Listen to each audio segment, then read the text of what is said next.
You could be lying next to a woman every night and not realize she's already gone. She smiles. She says goodnight. She shares your table. But her mind is elsewhere. The scariest part? She won't tell you directly. She'll drop tiny phrases, soft words that sound harmless, but are really her way of pulling away while keeping you blind. And while you wait, hoping it's just a phase, you're losing respect, losing dignity, and losing your place in her life. I'm about to walk you through the 7 phrases women use when they're already leaving you, without admitting it. Once you know them, you'll stop being blindsided and start seeing the truth for what it is. Before I walk you through these 7 phrases, let's connect for a moment. Subscribe if you haven't yet, drop a like, and tell me in the comments what city you're watching from. I want to see just how far this message is reaching, and I'm excited to see our community growing stronger every day. Now let's get back to the story, because what you're about to hear is the first phrase women use when they're already leaving without saying a word. Number 1.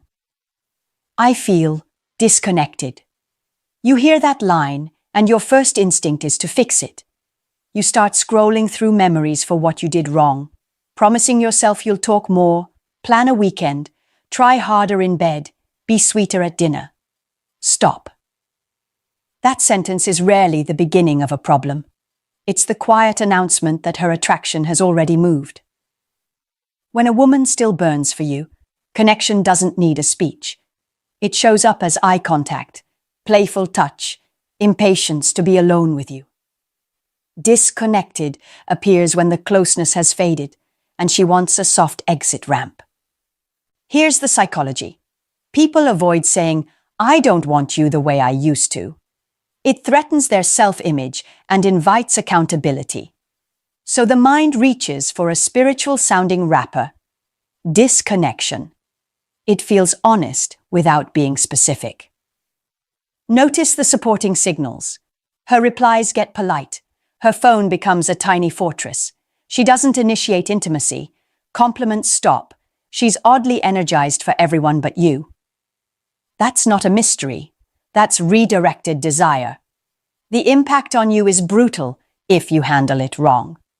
You interpret disconnected as a call to perform. You over-communicate, over-explain, over-promise. Translation to her nervous system: he's chasing my distance, not leading. Your value drops because you're negotiating for the very thing that used to be given freely.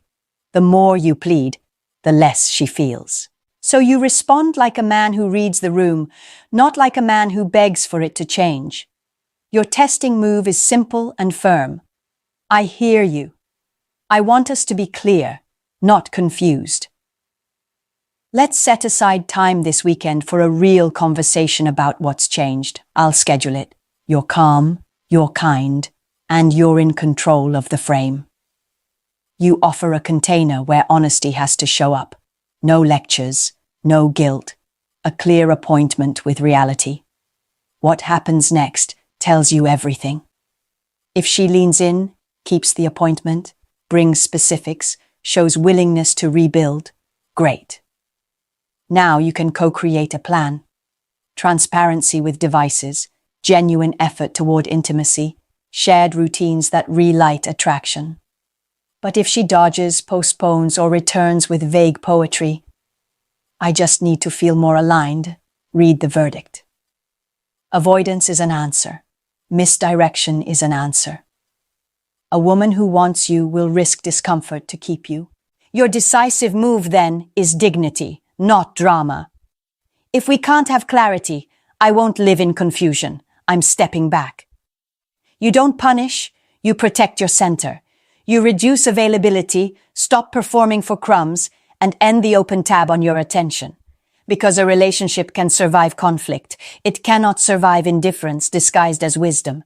You're not here to be managed. You're here to be met. Number 2, I need time for myself. At first, that phrase sounds reasonable. We all need space. We all need moments alone. But in relationships, timing and context change everything. A woman doesn't usually say this when things are stable, connected, and alive. She says it when her attention has already begun to drift, when there's a new spark pulling her thoughts away from you.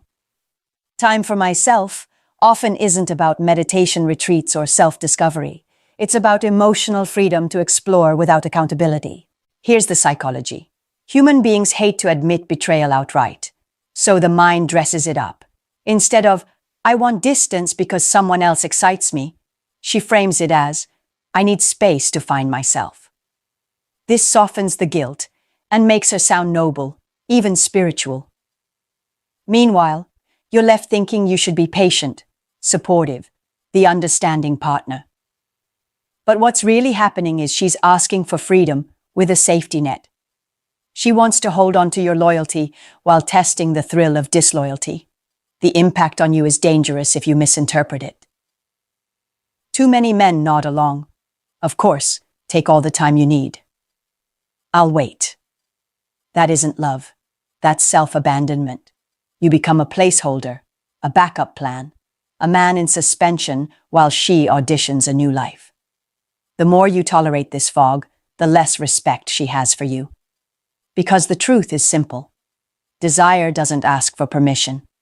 If she wanted you, she wouldn't need time. She would need you. So how do you respond without falling into desperation?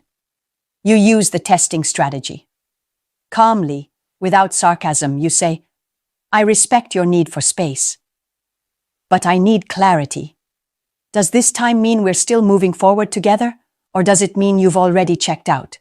Be honest so I know how to act. That statement shows strength. You're not forbidding her, but you're also not blind. You're requiring definition. It's a boundary disguised as a question. Now watch carefully. If she engages honestly, if she defines what she wants and demonstrates effort to keep you close, then maybe there's a path to rebuild. But if she stays vague, I don't know, I just need to think. Recognize that vagueness is the answer. The fog is her cover. A woman invested in you doesn't hide behind smoke. She steps into the fire with you. And if the avoidance continues, here's your decisive move. You don't wait, you don't beg, you don't play the obedient man on standby. You say, if this time means uncertainty, then I choose certainty. I won't stay in limbo. Then step back with composure. That is not cruelty, it's clarity. Because the man who tolerates endless me time slowly loses his own time, his dignity, and eventually his soul. Number 3, not everything has to be physical. On the surface, that line sounds wise. It carries a calm, almost spiritual tone. And of course, intimacy isn't the only measure of love. But here's the catch. When attraction is alive, no one needs to explain it. Desire flows naturally. Touches happen. Closeness feels effortless. Kisses are spontaneous. The moment she starts announcing that not everything has to be physical, it usually means something has already shifted. She's rationalizing the absence of desire. Psychologically, this is a shield. Saying it allows her to reduce the importance of closeness without admitting where her attention is going. It reframes you as the needy one, the shallow one, while she plays the enlightened role. Meanwhile, her body language tells the real story. Short hugs, quick kisses, avoidance of intimacy, excuses about fatigue or stress.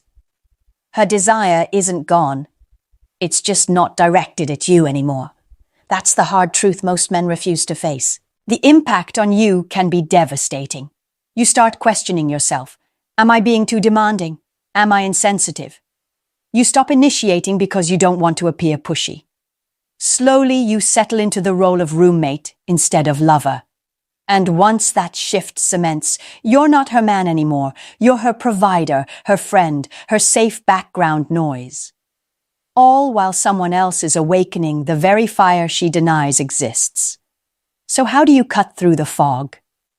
You test without aggression. You say, I agree, not everything has to be physical, but intimacy is an essential part of our bond. I want to know, do you still want that closeness with me? Direct, calm, unflinching. You're not begging for validation. You're requesting clarity.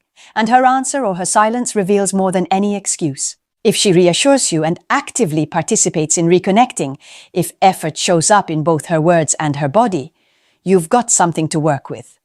But if she dodges, minimizes, or guilt trips you, you're making too much of this. Take note. That isn't enlightenment. That's avoidance. That's her way of preserving the appearance of partnership while secretly withdrawing from it. Your decisive move, if the truth is clear, is simple. You stop negotiating for intimacy that should be mutual. You refuse to play therapist while another man plays lover. You say, if desire isn't here, I won't pretend it is. And then you act accordingly, by stepping back, reclaiming your self-worth, and refusing to live as a shadow of the man you once were. Because a bond without closeness isn't noble. It's empty. And an empty bond will eat you alive if you keep feeding it with denial. Number 4. You've changed too. This one is sly because it sounds fair. Relationships do involve change. But when she drops this line in the middle of distance and fading desire, it's not about fairness, it's about balance of guilt. She's laying down an alibi. If you ever confront her about pulling away, about talking to someone else, about her coldness, she already has a ready-made defense. Well, you changed first. It shifts the spotlight from her choices to your supposed failures. Here's the psychology at play. When someone feels trapped between who they appear to be and what they secretly want, they invent a narrative that makes them the victim. Blame is the quickest way to justify betrayal. By telling you, you've changed, she creates a script where she is reacting, not acting. It allows her to disconnect with less shame. It also plants a seed in your mind that maybe her distance is your fault. And once you buy into that, she's free to keep detaching without resistance. The impact on you is corrosive. Instead of standing firm, you begin apologizing for things you didn't even do. You replay your routines, your habits, your tone of voice, wondering where you slipped. You bend over backward, trying to prove you're still the man she fell for. But the tragedy is this. The more you try to prove it, the more she feels confirmed that you've indeed lost your edge. You become a defendant in a court, where the verdict was written long before the trial began. So how do you turn this around? You test with strength. Look her in the eye and say, yes, I have changed. Now tell me exactly what you mean. What have you noticed?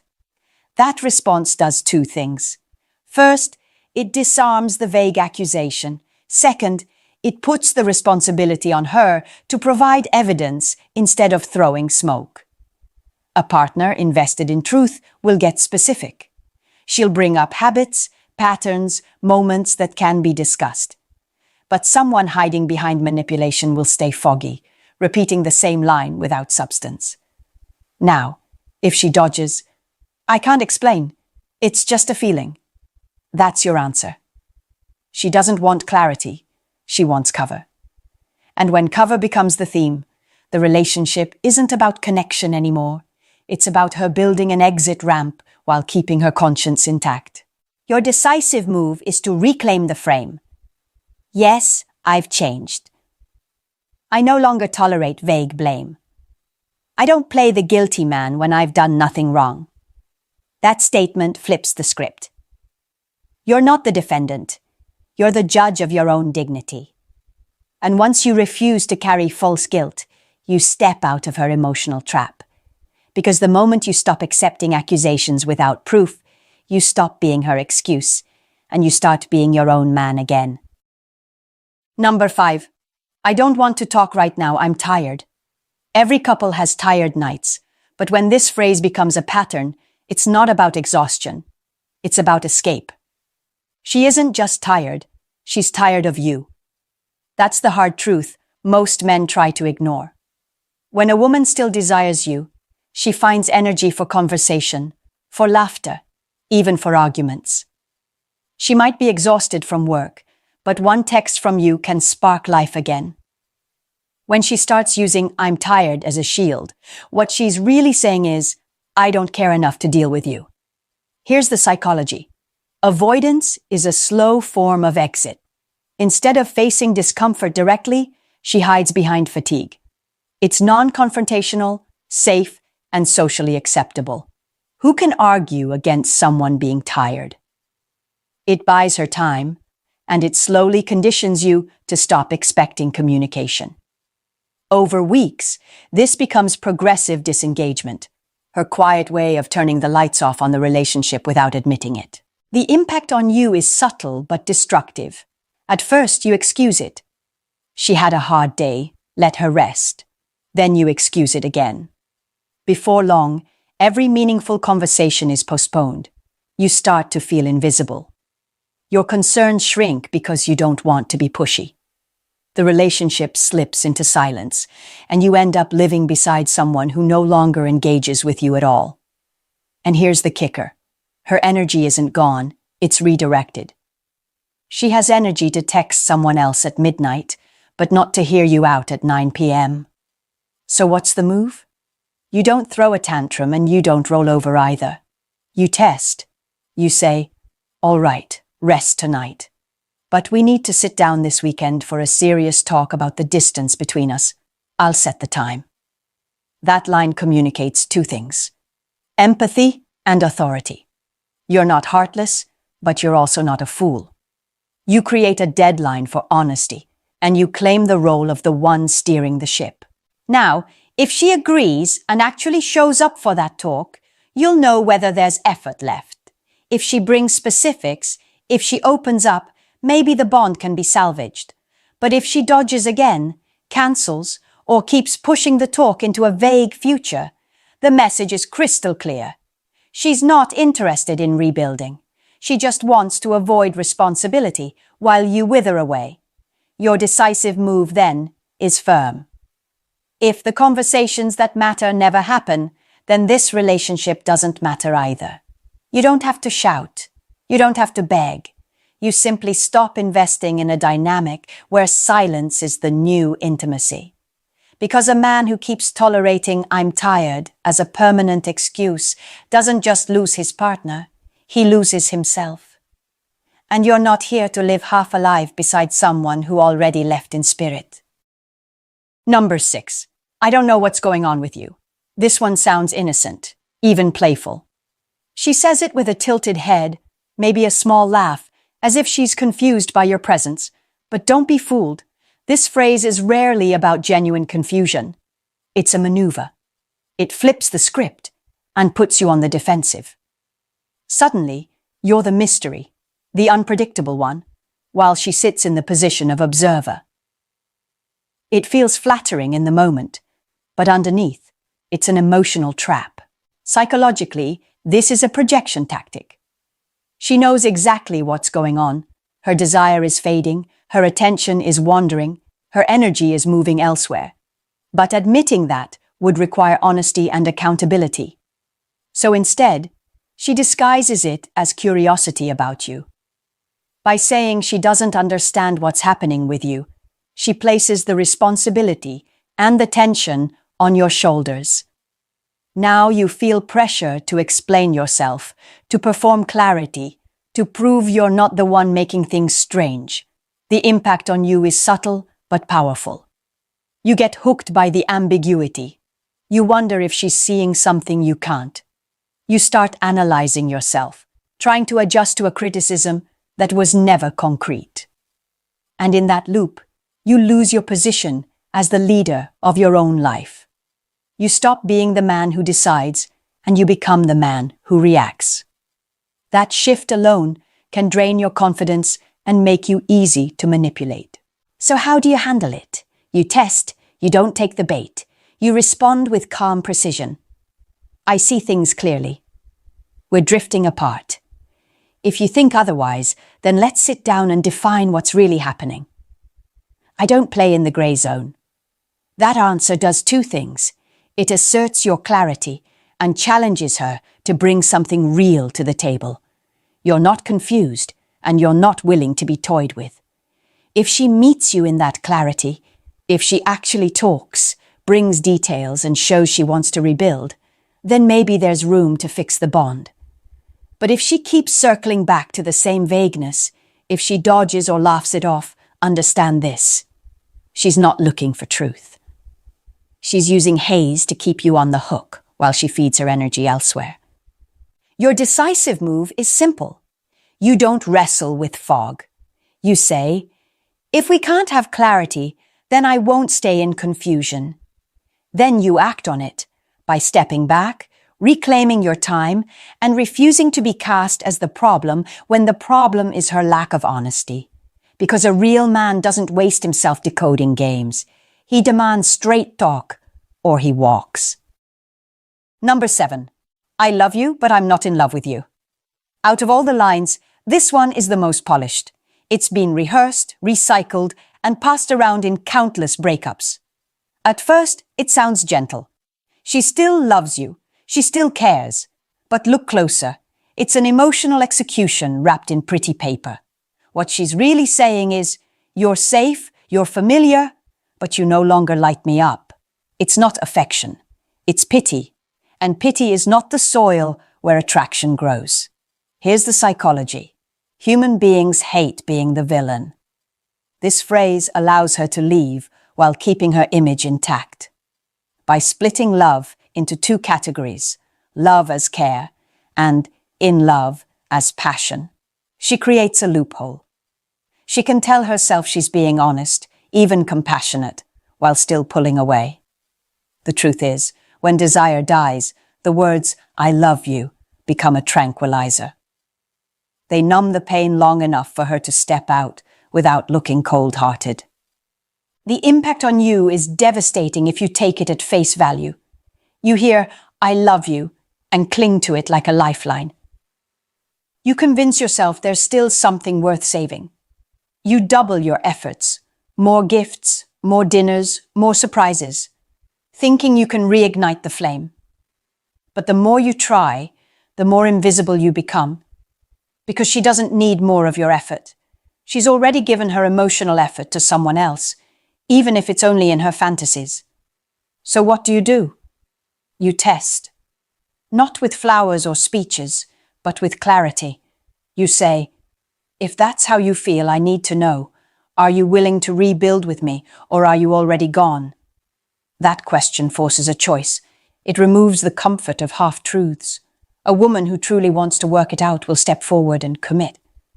But if she hesitates, if she mutters, I'm not sure, or I need to find my feelings, recognize what's being said between the lines. She's telling you goodbye without owning the word. And that's where your decisive move comes in. You don't plead. You don't compete with ghosts. You look her in the eye and say, I wasn't born to be loved halfway. Then you step back, not with bitterness, but with dignity. Because staying after that line is self-betrayal. It's choosing the role of furniture in her life while she searches for fire elsewhere. And you, my friend, are not furniture. You're a man. And a man with self-respect never accepts a love that arrives with disclaimers. You've just heard the 7 phrases that every man needs to recognize. None of them are harmless. None of them are accidents. Each one, I feel disconnected. I need time for myself. Not everything has to be physical. You've changed too. I'm tired. I don't know what's going on with you. And I love you, but I'm not in love with you, is a signal. Together they form a pattern, the slow withdrawal of a woman who no longer chooses you, but doesn't want to be the villain in the story. And here's the truth that most men miss. If you ignore these signals, you're not just unlucky, you're complicit. Because once you've seen the signs, staying blind is a choice. Too many men fall into the trap of comforting lies. They wait, they excuse, they overcompensate. They trade their dignity for crumbs of attention.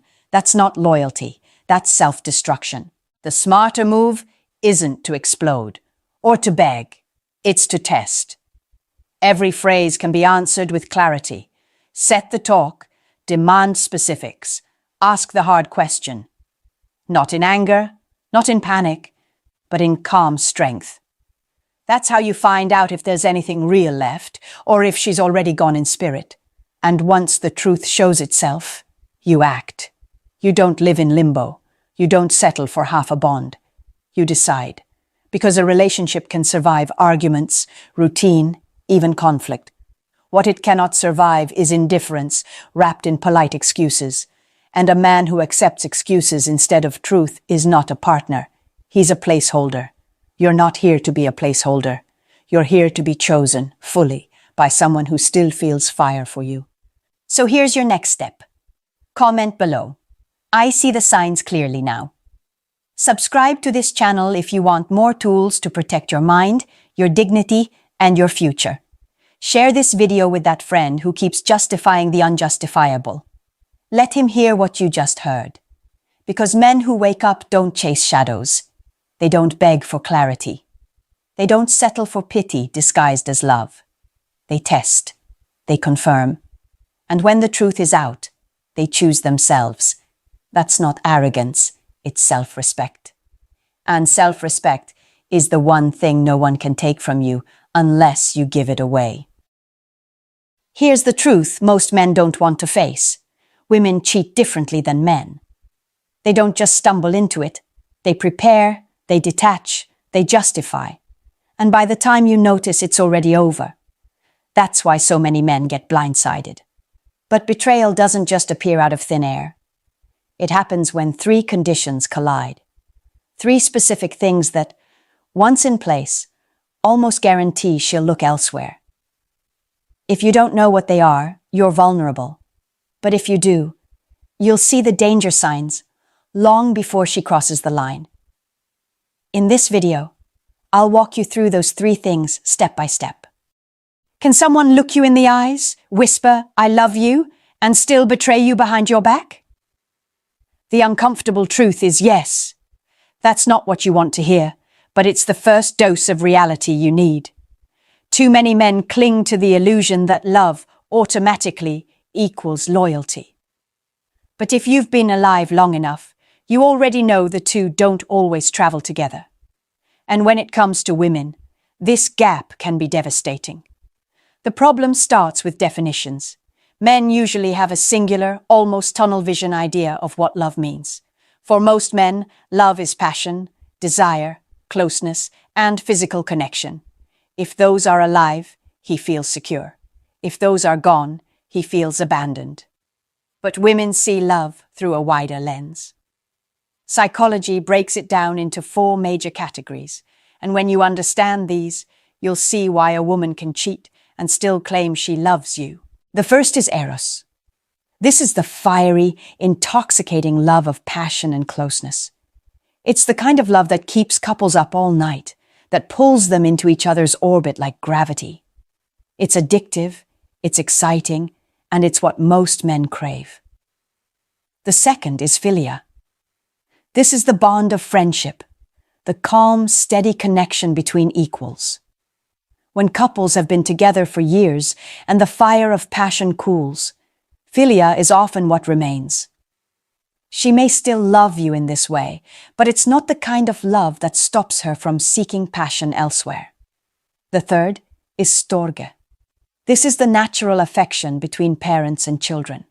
It's unconditional, uncalculated, and not based on merit. A woman can feel this deeply for her kids and still feel nothing but emptiness for her partner. The fourth is agape. This is the selfless, giving love, like the love of God for humanity. It's love without expectation, offered freely. Some women hold on to agape as a principle, even while betraying you in practice. Now, here's the kicker. When you ask a woman if she still loves you, she might genuinely mean it. She may be offering you philia, when what you desperately want is eros. She may see no contradiction in her actions, because her definition of love doesn't match yours.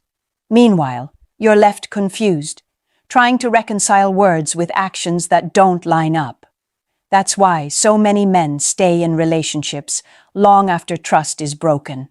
They hear, "I love you," and they hang on to it like a life raft. They don't realize those words can be true in her mind and false in reality at the same time. That's the blind spot. That's where men get trapped. Understand this. Love, in the way she defines it, is not a guarantee of loyalty. If you keep believing it is, you'll never see the betrayal coming until it's too late.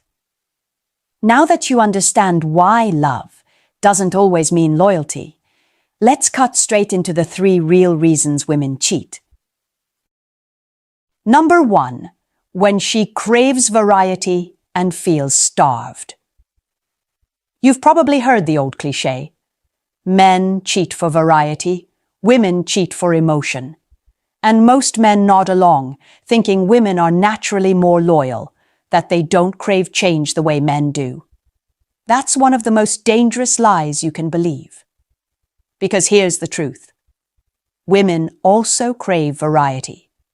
They just mask it better. When a woman feels starved inside her relationship, whether it's physical closeness or emotional attention, she starts looking outward. And unlike men, who might pursue novelty for the thrill alone, women often justify it as a way to fill a gap. She tells herself she's not abandoning her marriage or her partner. She's simply outsourcing what she's not getting at home. Picture this. She still cooks dinner. She still tucks the kids into bed. She still smiles across the table at you. On the surface, she looks like the perfect wife. But late at night, while you're snoring in bed, she's texting another man. Not because she doesn't care about her family, but because the hunger inside her has grown unbearable. That quiet longing becomes a secret life. This is where men get blindsided. You think as long as you're providing, as long as the bills are paid, you're doing your job. But relationships don't run on autopilot. If she feels unseen, untouched, or emotionally ignored, she will find someone who makes her feel alive again. It's not about whether you're a good man. It's about whether you're meeting the needs she values most. Now, let's be clear. This doesn't excuse betrayal. It explains the psychology. A woman might stay in her marriage for years while secretly feeding her desire elsewhere. She convinces herself she's protecting her family, that this double life is the lesser evil. She gets to keep her stability while chasing her cravings in the shadows. The irony is brutal. She can justify it in her mind as a way of saving the relationship. If I can just get this need met somewhere else, I won't have to leave him. Meanwhile, you're being quietly replaced, not all at once, but piece by piece. By the time you notice, the emotional bond between you is already cracked beyond repair. Here's the lesson. When you don't step up to fulfill her emotional and intimate needs, someone else will. That's not fear-mongering. That's reality. And the men who ignore it are the ones who wake up one day realizing their loyal partner has been living a second life right under their nose. Number 2. When her love and respect for you slowly fade away. A woman almost never leaves suddenly. Long before she walks out of the house with her suitcase, she's already walked out in her heart. That's the cruel difference men rarely see coming. By the time you notice her coldness, her distance, or her silence, she's been detaching for months, sometimes years. It doesn't always start with another man. It often starts with you. Maybe you thought you were being a strong leader, but you slipped into control. Maybe you thought being busy at work was noble, but she felt invisible. Maybe you assumed love was permanent, so you stopped putting effort into the small gestures that once made her light up. Whatever the reason, the slow erosion of respect is what kills her love. On the outside, she might keep smiling. She'll say, "I'm fine." She'll laugh at family gatherings. She'll go through the motions of being your partner. But inside, there's a widening emptiness, a void where affection used to live. She no longer looks at you with admiration. She looks at you like a burden, like someone she has to endure. And here's the chilling part. Once a woman loses respect for you, regaining it is nearly impossible. That's why, for many women, cheating becomes less about pleasure and more about escape. It's not always a sudden spark with another man.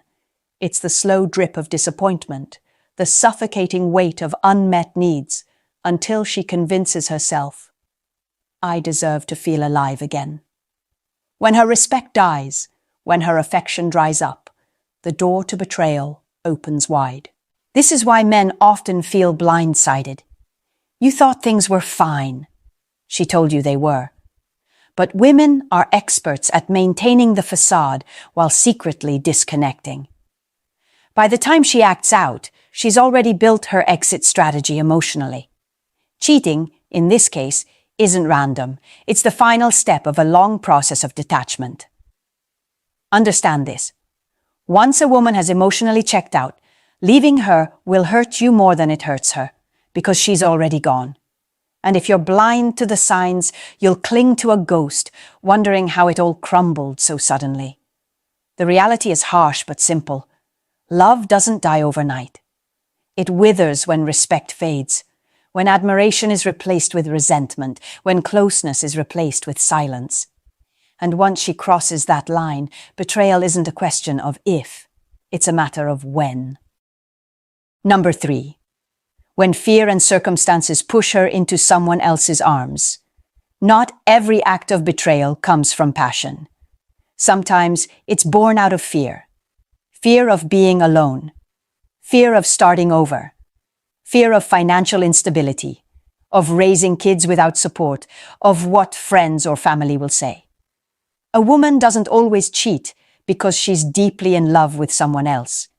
Sometimes she cheats because she feels trapped and powerless in the life she already has. This is where the psychology of safety nets comes in. Instead of walking away, she clings to the stability you provide while secretly building a backup plan with someone else. She doesn't see it as abandoning you. She sees it as cushioning her fall. That third party becomes a transition, a soft landing zone she can step into when the weight of her unhappiness becomes unbearable. It can be as subtle as venting to another man after a fight. You might dismiss it as just talking, but over time, that outlet grows into a bond. That bond becomes her lifeline. And before you know it, the arguments you brushed off at home are fueling the intimacy she's building elsewhere. Every misunderstanding, every cold night of silence, every careless word, it all pushes her closer to someone who feels safer, kinder, or simply more attentive. The tragedy is that in her mind, this makes sense. She tells herself she's protecting her family by not filing for divorce. She convinces herself she's doing the responsible thing by staying, while still reaching for a connection that keeps her sane. But what she doesn't admit is that each step she takes with him is one step further away from you. This is why some men feel completely blindsided when the breakup finally comes. From your perspective, it might look like she left suddenly. From hers, she's been preparing her escape for months, maybe even years. That other man wasn't just a fling. He was the bridge she built to walk away from you without ever feeling the freefall of being alone. Here's the brutal truth. When a woman feels unsafe, emotionally or practically, she won't always walk out the front door. Sometimes she slips out through a side exit, into the arms of another man who offers her the illusion of security. And every time you dismiss her concerns, every time you leave conflicts unresolved, you push her closer to that escape route. If you think small fights don't matter, think again. To her, those small fights might be the very moments that decide whether she leans back into you or leans into someone else. This is the part you need to hear carefully, because it might save you years of blindness. Men often ignore the red flags because facing them feels unbearable. You don't want to believe she could betray you. You'd rather accept her excuses, tell yourself you're being paranoid, or hope the tension passes. But denial is the fastest way to become the last man in the room to realize the truth. So pay attention, because these signs, while not absolute, are your early warning system. The first sign. Her phone becomes untouchable. It used to sit on the counter, face up, with no password or maybe just a casual lock. Now it's glued to her hand. She carries it into the bathroom. She sets it face down at dinner. If you reach for it, she reacts like you've violated sacred ground. The phone transforms into a private vault and the change is sudden. That's not paranoia. That's a shift in behavior. The second sign, mysterious disappearances. There are stretches of time when you simply can't reach her. Calls go unanswered. Messages sit unread. Later, when she finally reappears, her explanations don't add up. She was busy with work, but her story has holes. She was with a friend, but you never hear about that friend again.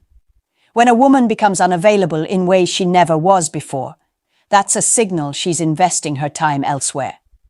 The third sign, a sudden obsession with her appearance. There's nothing wrong with wanting to look good, but you'll notice the difference. She starts spending extra time getting ready for routine errands. Her wardrobe shifts. Her makeup becomes bolder. The change doesn't align with any life event. No new job, no special occasion. She's reinventing herself, but not for you. The fourth sign, an unexplained shift in attitude. The warmth that once defined her is replaced with distance, irritation, or coldness. Little things you do suddenly annoy her. The way she talks to you changes, sharper, more dismissive. These aren't random mood swings. They're the result of emotional detachment. She's already transferring her affection somewhere else, and you're left with the scraps. The fifth sign, lies, even about small things. You catch her stories not lining up. She gives unnecessary details to cover her tracks. Sometimes the lies are so minor you wonder why she'd bother. But that's the point. Dishonesty becomes a habit, a reflex, because she's already living a double life. If she can't be honest about the small stuff, don't fool yourself into thinking she's telling the truth about the big things. The sixth sign, communication collapses. Remember when you used to talk daily, share jokes, or check in on each other? Now you're begging for scraps of her attention. Conversations are short, distracted, or forced. Calls go unanswered. Texts get one-word replies. That's not busyness. That's disinterest. Communication is the lifeline of a relationship, and when she cuts it, you're watching the cord being severed in real time. Individually, each of these signs might have an innocent explanation. A locked phone doesn't prove betrayal. A new wardrobe could just be self-care. But when these behaviors cluster together, when secrecy, distance, and lies start stacking up, the odds shift dramatically. You're no longer looking at coincidences. You're looking at patterns. And here's the critical part. Your gut will usually sense it before your mind accepts it. Men often silence that instinct because they don't want to rock the boat. They don't want to be controlling or jealous. But ignoring your gut is how you end up blindsided. Trust your instincts. They're not perfect, but they're rarely wrong. The moment you see multiple signs stacking up, stop hoping it's nothing. Start paying attention. Write it down. Observe. Protect yourself. Because the cost of denial isn't just heartbreak. It's years of wasted time, dignity, and energy invested in someone who already checked out. Men and women don't cheat the same way. That's one of the most dangerous misconceptions you can hold. When a man cheats, it's often impulsive. It can be driven by desire, opportunity, or ego. He can step outside the relationship and then step right back in, without much emotional attachment to the person he cheated with. That doesn't make it harmless, but it does make it different. Women operate differently. For most women, cheating is rarely a spontaneous accident. It's a process, a build-up. They think about it, wrestle with it, justify it. By the time she crosses the line, she's already been halfway gone for a long time. She's not just chasing a thrill, she's seeking connection, validation, or an exit. That's why when women cheat, it often cuts deeper. Because it's not just physical, it's emotional. This is what most men fail to grasp. You catch her, and you think it's just like when a guy slips up at a bar or on a business trip. You tell yourself, if she just stops, we can fix this.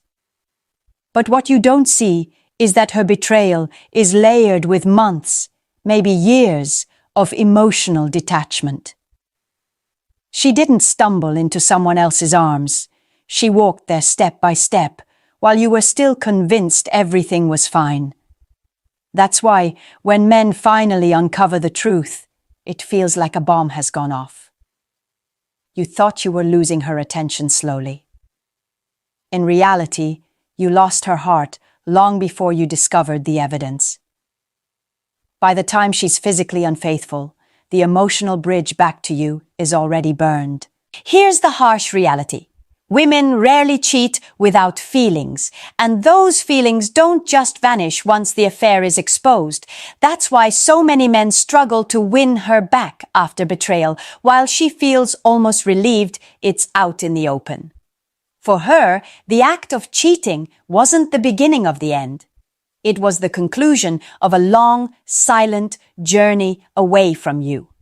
So stop comparing male and female infidelity as if they're the same animal. They're not. A man can sometimes compartmentalize, detach, and move on. A woman, once she's crossed that line, has usually invested her heart elsewhere. And once her heart is gone, what's left for you is a body that stays out of convenience, but a spirit that's already miles away. If you want to protect yourself, you need to stop projecting your idea of cheating onto her. You need to see it for what it is. A different, deeper kind of betrayal. One that doesn't just steal loyalty, but steals the very bond you thought was unbreakable. Now you've seen the reality for what it is. Women don't just cheat out of nowhere. It happens in 3 powerful scenarios. When she craves variety and feels starved in the relationship, when her love and respect for you fade into silence, and when fear or circumstances push her to build a secret exit plan. Add to that the subtle warning signs, the locked phone, the sudden disappearances, the shift in appearance, the lies, the coldness, the collapse of communication, and you have a map of betrayal unfolding right in front of you. But here's the gut punch. Men are almost always the last to know. She's been preparing, planning, and detaching long before you saw the smoke. By the time you confront her, the fire has already burned through the foundation. That's why so many men feel blindsided, not because the signs weren't there, but because they refused to see them. The truth is brutal but freeing. You cannot control whether a woman chooses to betray you. You cannot force loyalty out of someone who has already left in her heart. What you can control is your awareness, your standards, and your response. You can choose to stop ignoring your gut. You can choose to pay attention to patterns instead of excuses. And most importantly, you can choose not to beg for the scraps of love from someone who has already handed them to another man. If you've been nodding through this video, it's because you recognize the patterns. Maybe you've lived them. Maybe you're living them right now. Don't let denial destroy years of your life. Stand tall, face the truth, and protect your dignity. Because no matter how painful it feels to confront, it will never hurt as much as staying blind. If this video hit you hard, that means it was meant for you. Don't keep it to yourself. Share it with another man who needs to wake up. And if you want more raw truths about women, relationships, and the psychology of power in love, subscribe to this channel. Like, comment, share. Because every time a man learns this truth, that's one more man who refuses to be led by illusions, affection, or the sudden gifts. You miss the truth screaming at you through her behavior. That's why today, I'm going to walk you through 10 signs that reveal when she's feeling guilty after being unfaithful. Watch closely, because the 7th one is the easiest to notice, and every guilty woman does it. Before we dive into these signs, take a second to subscribe, hit like, and let me know what city you're watching from in the comments. I want to see how far this message is reaching, and I'm truly glad to see our community growing stronger every day. Now, let's break down the very first sign. A sudden flood of affection that feels good, but it could also very well be guilt trying to rewrite the story. Number 1, she suddenly becomes overly affectionate. At first, it feels flattering. She hugs you more, kisses you for no reason, and drops "I love you" texts in the middle of the day. A part of you wants to believe it's just love overflowing. But here's the uncomfortable truth. When someone feels guilty, they often try to tip the scales back in their favor. That extra sweetness may not come from real desire. It comes from guilt trying to patch up the wound. Psychologically, guilt creates imbalance. She knows she crossed a line, and to calm her conscience, she may shower you with affection to convince both you and herself that everything is fine. It's not always about closeness. Many times it's about damage control. The affection isn't spontaneous, it's calculated. It's her way of saying, "Look at how much I love you," so you won't ask what she's been doing when you weren't around. Here's what you need to understand. Real love is consistent. It doesn't appear overnight like a storm of sudden devotion. If her affection skyrockets out of nowhere, without a deeper reason like reconciliation after a fight, it's worth asking yourself what's fueling it. Is it love or is it guilt? As a man, your job isn't to reject affection, but to observe patterns. If kindness appears suddenly and intensely, but doesn't line up with her usual behavior, don't get lost in the sweetness. Step back, watch carefully, and remember. Over-affection after a betrayal isn't always intimacy. It's often her conscience begging for forgiveness without ever saying the words. Number 2, she starts buying you gifts for no reason. It feels good, doesn't it? She surprises you with a new shirt, that gadget you mentioned once, or tickets to something you like. Out of nowhere, she's acting like the most thoughtful partner alive. A part of you thinks, wow, she must really care.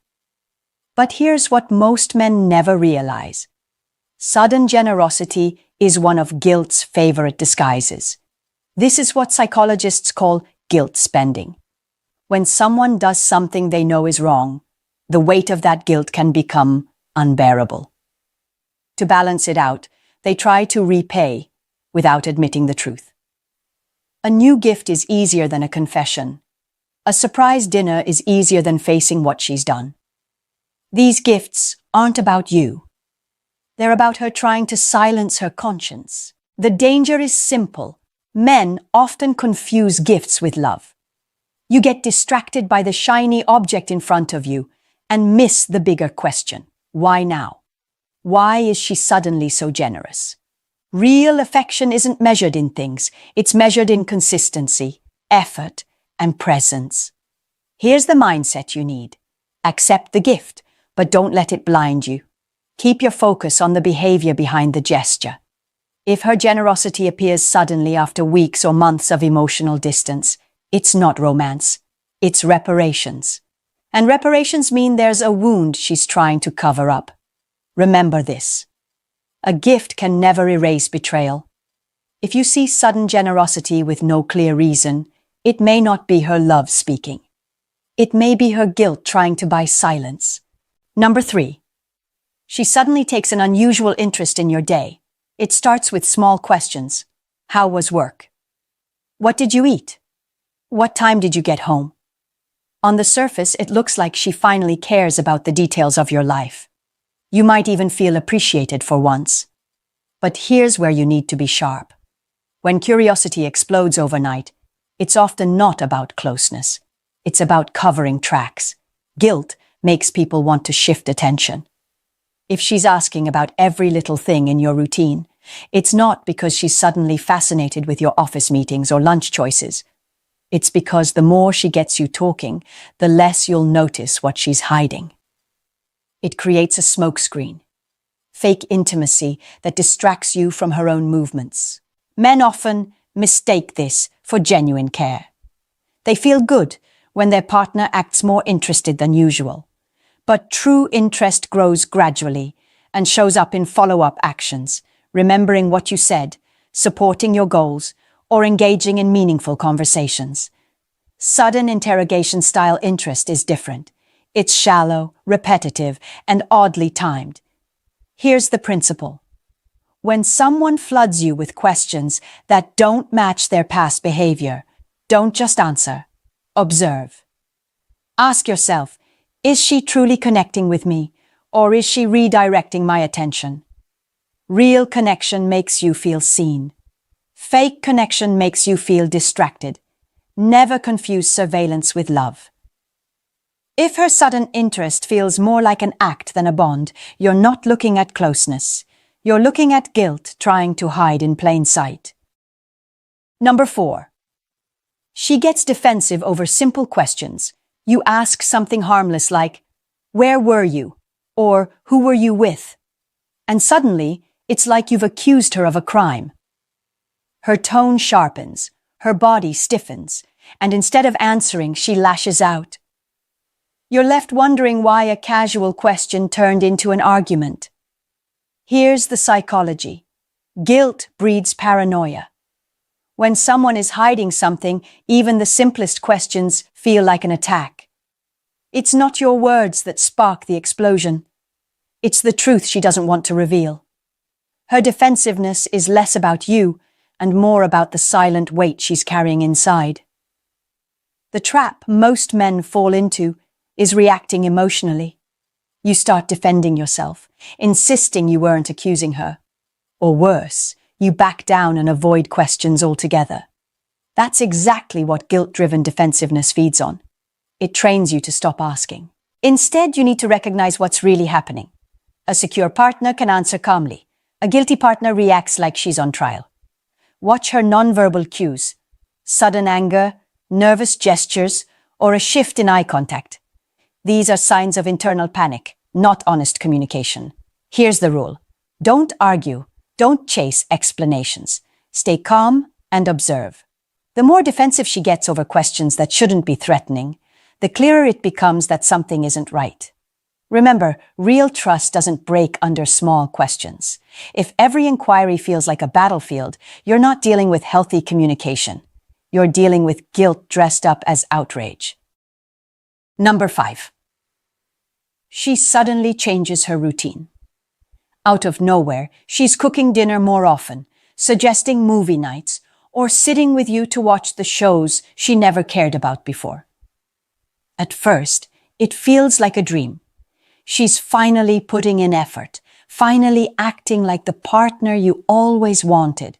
But before you get too comfortable, ask yourself, why the sudden shift? Behavioral shifts like these don't usually come from nowhere. When guilt is in play, change is often strategic. She wants to rebuild your sense of security before you even realize it's been broken. Cooking your favorite meal or acting invested in your hobbies becomes a distraction, a way to steer your attention away from the unspoken. It's not growth, it's damage control. Men often misread these moments. You think she's maturing or finally seeing your value. But genuine growth happens gradually, not overnight. If her habits flip like a switch, it's less likely about love and more about fear of being exposed. She's not just adding kindness, she's trying to overwrite suspicion. Your job is not to reject the gesture, but to interpret it correctly. Ask, does this change feel natural, consistent, and sustained, or is it a sudden performance? Real partnership doesn't need to act like theater. Remember this, routines tell the truth. When they shift suddenly, especially without any conversation or reason, don't be lulled into comfort. It's often not about bonding with you. It's about keeping you from noticing what she's already done. Number 6. She suddenly gives you more freedom than ever before. The woman who once asked where you were going or who you were with now waves you off with a smile. Go out with your friends. I trust you. At first, it feels refreshing. The tension is gone, the jealousy is gone, and for once, she's not keeping tabs on you. But here's the hidden layer. When freedom shows up overnight, it often carries the fingerprints of guilt. Psychologically, this shift can be a form of projection. She knows she's stepped outside the boundaries, and in her mind, giving you more freedom makes things fair. If she crossed the line, then you having the same opportunity somehow clears her conscience. It's not genuine trust. It's a trade-off in her head. I did it, so maybe he should too. Many men misinterpret this as growth, thinking their partner has finally matured and let go of insecurity. But real trust builds slowly through consistency and honesty. Sudden freedom, especially when it replaces years of possessiveness, isn't a gift. It's a red flag. Here's how to approach it. Enjoy the freedom, but don't ignore the context. Ask yourself why the change happened now. Did something shift in the relationship dynamic? Or is it simply her guilt rewriting the rules? Remember, real trust doesn't appear overnight. If she suddenly loosens her grip without explanation, it's not about respect. It's about evening the score. Freedom should feel like a choice rooted in love, not a desperate attempt to balance betrayal. Number 7, she flips her behavior with her phone. At first, she guards it like a safe. The phone never leaves her hand. It's face down on the table, locked with new passwords, and any notification sends her rushing to check. Then suddenly, the script flips. The phone is left lying around unlocked, casually placed where you can see it. She even encourages you to use it if you need to. On the surface, it looks like transparency. But here's the truth. It's often just another layer of guilt management. This shift is strategic. Right after betrayal, paranoia makes her hide everything. But when guilt sets in, she knows secrecy raises suspicion. So she does the opposite. She leaves her phone open, creating the illusion of trust, all while knowing she's already erased what matters. It's not real openness. It's theater designed to rebuild your confidence. Most men fall for it. They see the phone lying around and think, if she were hiding something, she wouldn't do that. But understand this, by the time she leaves her phone in plain sight, the evidence is usually gone. What you're seeing isn't honesty, it's performance. Here's your move. Don't be distracted by appearances. Observe the timing. Did she switch from hyper-protective to overly relaxed without explanation? If yes, don't assume you've regained trust. Real openness doesn't flip like a light switch. Remember this. When someone goes out of their way to look trustworthy, it's often because they're desperate for you not to look deeper. Number 8. She suddenly starts overpraising you. Out of nowhere, you're the best man she's ever met. You're the strongest, the kindest, the only one who truly understands her. Every conversation turns into a speech about how amazing you are. It feels good, almost intoxicating. But let's cut through the noise. When compliments come flooding in without reason, they're often less about love and more about guilt. Psychologically, this is overcompensation. Deep down, she knows she's done something that contradicts her words. To silence that inner conflict, she drowns you in praise. The more she says you're perfect, the easier it is for her to pretend she hasn't betrayed that perfection. Praise becomes her shield against her own conscience. Here's where men get trapped. We love recognition. When someone tells us we're great, we drop our guard. That's exactly why guilt uses flattery as a weapon. If she can keep you basking in her words, you'll be too distracted to notice the cracks in her behavior. Your responsibility is not to reject praise, but to measure it. Ask yourself, is this praise consistent with her past behavior, or is it suddenly overwhelming? Real respect doesn't need exaggeration. It shows up in actions, not just speeches. Remember this. When admiration feels inflated, it's usually not a reflection of your greatness. It's a reflection of her guilt. Don't confuse flattery with loyalty. If her words sound like a performance, that's exactly what they are. Number 9, she shows sudden bursts of sadness or anxiety. You notice her staring off into space, wiping away random tears, or snapping under pressure that doesn't make sense.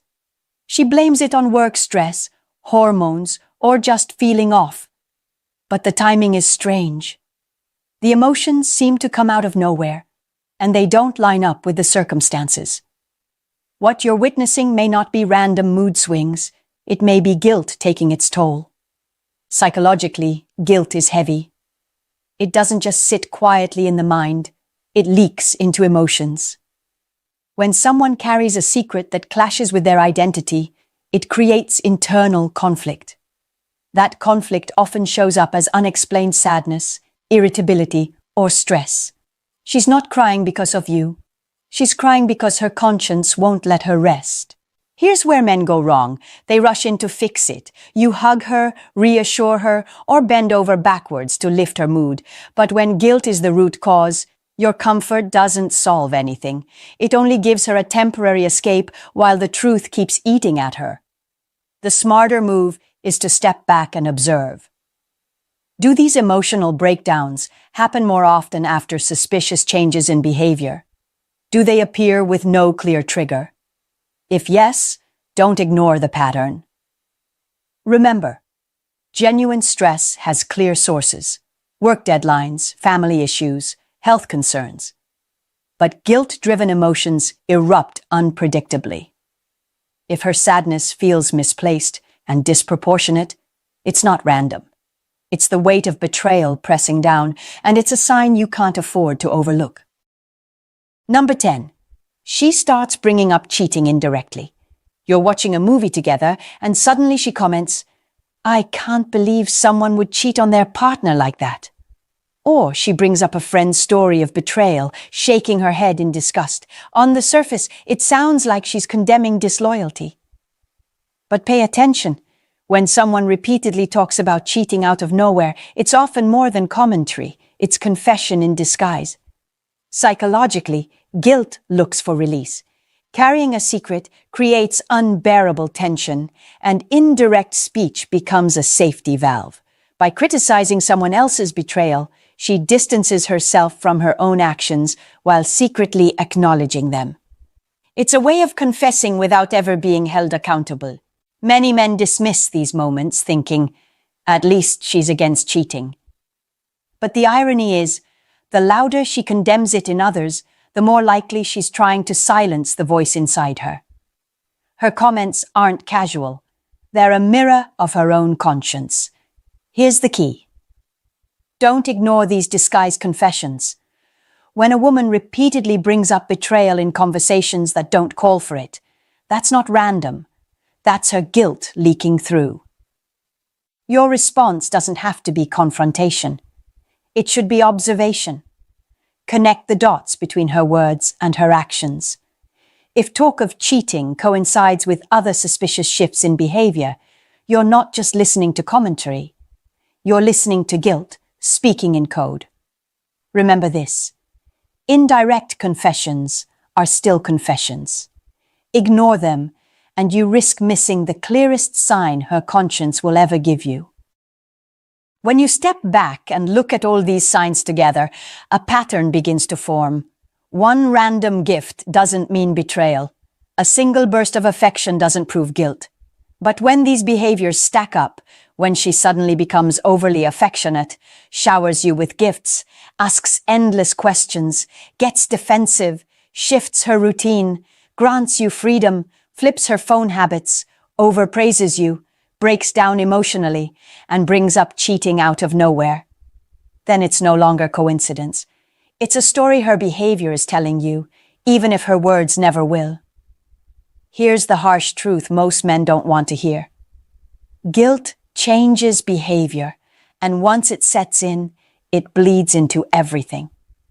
You don't need a confession to know something is off. You just need to pay attention, connect the dots, and trust your instincts. But this isn't about turning paranoid or living in constant suspicion. It's about reclaiming your awareness. Too many men ignore their gut because they want to avoid conflict. They accept gifts, enjoy the sudden affection, and swallow the overpraise because it feels good. Meanwhile, They miss the bigger picture.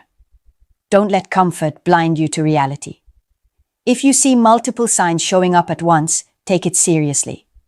Don't jump to accusations, but don't dismiss the evidence either. Observation is your greatest tool. When you see clearly, you're no longer vulnerable to manipulation. You're no longer at the mercy of guilt-driven performances. And here's the empowering part.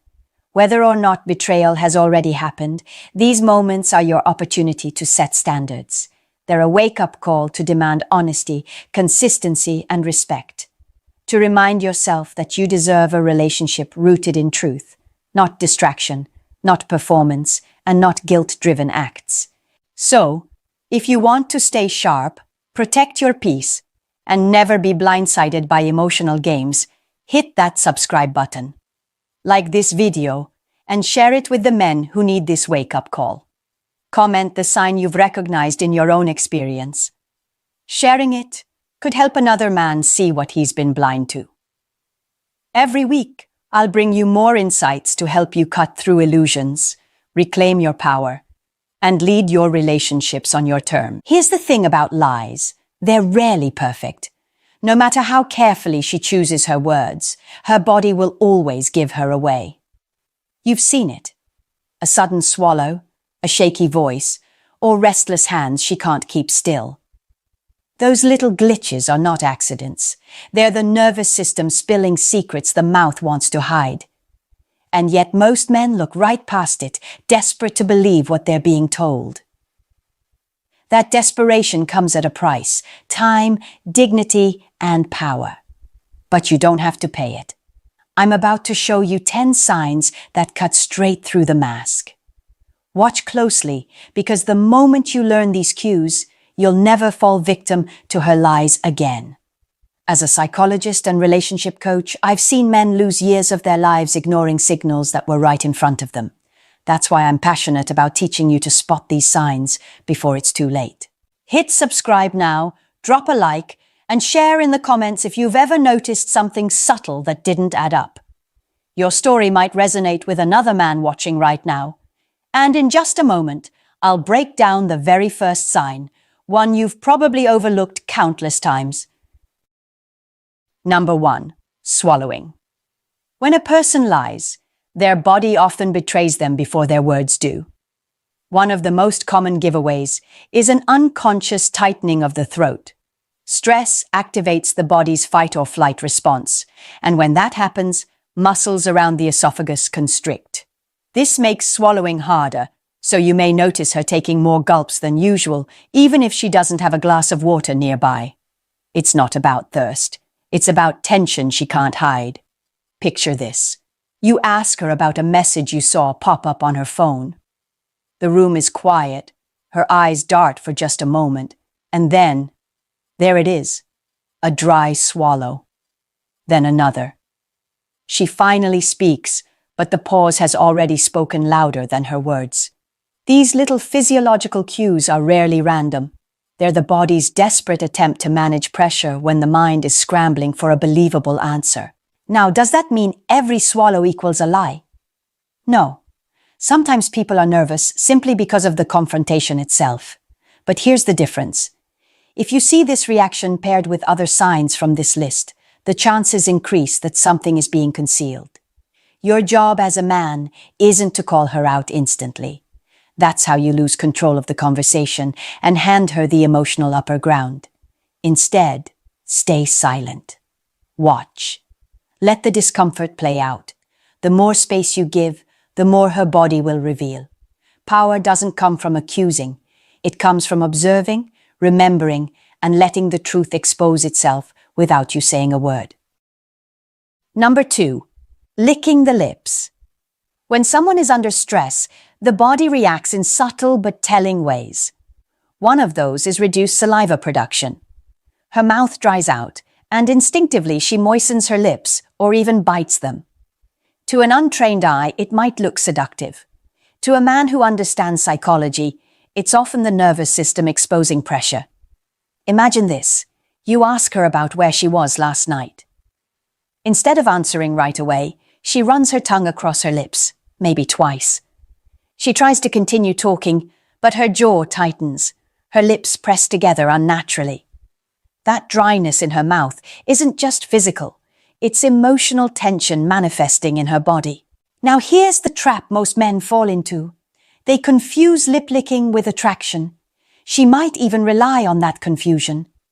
Because if you're distracted by what looks like flirtation, you won't notice the discomfort behind it. That's how lies slip past you, not through what she says, but through what you misinterpret.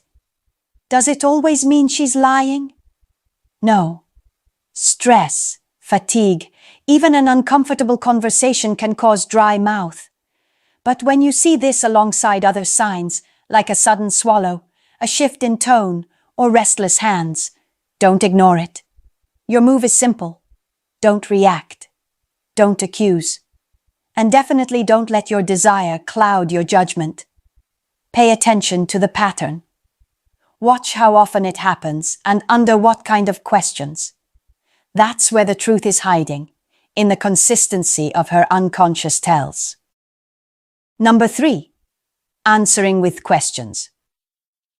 When someone doesn't want to face the truth, one of the oldest tricks in the book is deflection.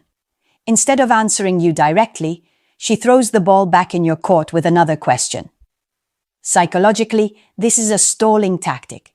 It gives her precious seconds to craft a believable story while making you feel like you're the one being unreasonable. You've probably heard it before. You ask, "Where were you last night?" And she fires back, "Why don't you trust me?" That's not an answer. That's a shield. The purpose isn't to explain. It's to flip the script, to put you on defense. If you bite, the conversation shifts.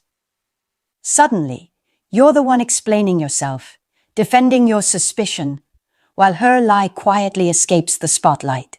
This is more than a nervous tic. It's emotional manipulation. The goal is to make you doubt your instincts and back off from pressing further. Many men fall for this because they fear being labeled insecure or controlling. But that fear is exactly what allows deception to thrive. Here's your counter move. Hold the frame. Don't follow her question. Don't argue about whether you trust her or not. Instead, calmly repeat your original question. Do it without anger, without raising your voice. Just steady and direct. When you refuse to get sidetracked, she loses the advantage. Remember, truth doesn't need to hide behind another question. Only lies do. And if she consistently dodges with deflection, that's a clear sign she's not giving you the full picture. Number 4. Selective memory. Forgetting is human. We all lose track of small details from time to time. But when memory suddenly becomes foggy only around specific questions, that's not ordinary forgetfulness. That's strategy. Psychologists call this avoidance. Instead of telling a direct lie, she creates a gap in her story, a blank space where the truth should be. Imagine this scenario. You ask, "Who were you with after work?" She answers, "I don't really remember." Yet moments later, she recalls what she ate, what music was playing, even what shoes she wore. Conveniently, the only thing she can't remember is the detail that actually matters. That imbalance is the red flag. This tactic works because men often accept "I forgot" as harmless. It sounds less aggressive than a flat denial, and it buys her safety without committing to a lie. But make no mistake, when selective memory appears in the middle of an otherwise clear story, it's rarely accidental. Here's your role. Don't rush to argue, and don't fill in the blanks for her. Just listen. Take note of what she says, and, more importantly, what she avoids saying. Later, bring the same question back in a different way. If her answers don't line up, the cracks will widen on their own. The key is patience. Liars rely on your frustration, hoping you'll drop the subject. Don't. Stay calm, remember the details, and let her contradictions reveal themselves. Real memory doesn't collapse only where the pressure lies. That's where deception lives. Number 5. Skin tone changes. The human body is a terrible liar. When stress hits, it shows itself in places you can't control. One of the most revealing signs is a sudden shift in skin tone. Under pressure, adrenaline floods the bloodstream. Blood vessels either expand or constrict, and the result is visible. A face that goes pale in seconds, or flushes red out of nowhere. Picture this. You're having a normal conversation, casual and light. But the moment you touch a sensitive subject, where she was, who she was with, her complexion betrays her. Maybe her cheeks flare with color, or maybe all the warmth drains out and her face turns ghostly. She keeps talking, trying to act natural, but her body has already broadcasted the message, something isn't right. Most men ignore this. They think, maybe she's just embarrassed. And yes, embarrassment can cause the same reaction. But context matters. If the change happens instantly and only when the tough question lands, it's rarely coincidence.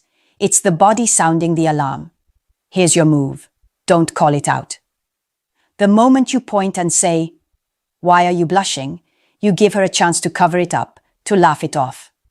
Instead, file it away. Let her continue speaking while you observe carefully. Often, that skin reaction is the purest truth you'll get in the entire conversation. The lesson here is simple. Words can be rehearsed, stories can be polished, but the body never rehearses its panic. Pay attention to the sudden change in her face. It's her nervous system confessing what her mouth won't. Number 6. Voice changes. The voice is one of the hardest things to control under pressure. When someone lies, stress interferes with breathing and vocal cords. You'll hear shifts in pitch, sudden cracks, or a pace that feels rushed and uneven. These aren't stylistic choices. They're stress signals. Imagine you ask her a simple but direct question. "Why didn't you answer my call last night?" She begins to reply, but her voice lifts an octave higher than normal, or it trembles just slightly. Maybe she talks faster, as if racing ahead of her own thoughts. Or maybe she stalls, dragging out syllables because her brain is working overtime to invent details. Whatever the form, the change in rhythm is the giveaway. Here's the problem. Many men let emotion drown out perception. They get angry at the words and miss the music underneath. But the voice reveals more than the sentence. A nervous system under stress struggles to maintain its usual tone. Even seasoned liars can't fully mask the sound of tension. Your move is patience. Instead of reacting to the story, pay attention to how it's told. Is her breathing shallow? Does her pace shift mid-sentence? Those subtle cues tell you more than the content.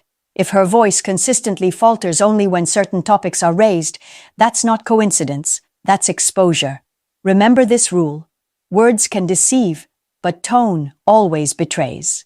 Listen carefully, not just to what she says, but to how her body forces it out.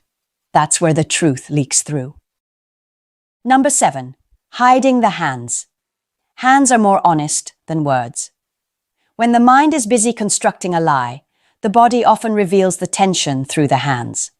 That's why many people, especially under stress, instinctively try to hide them.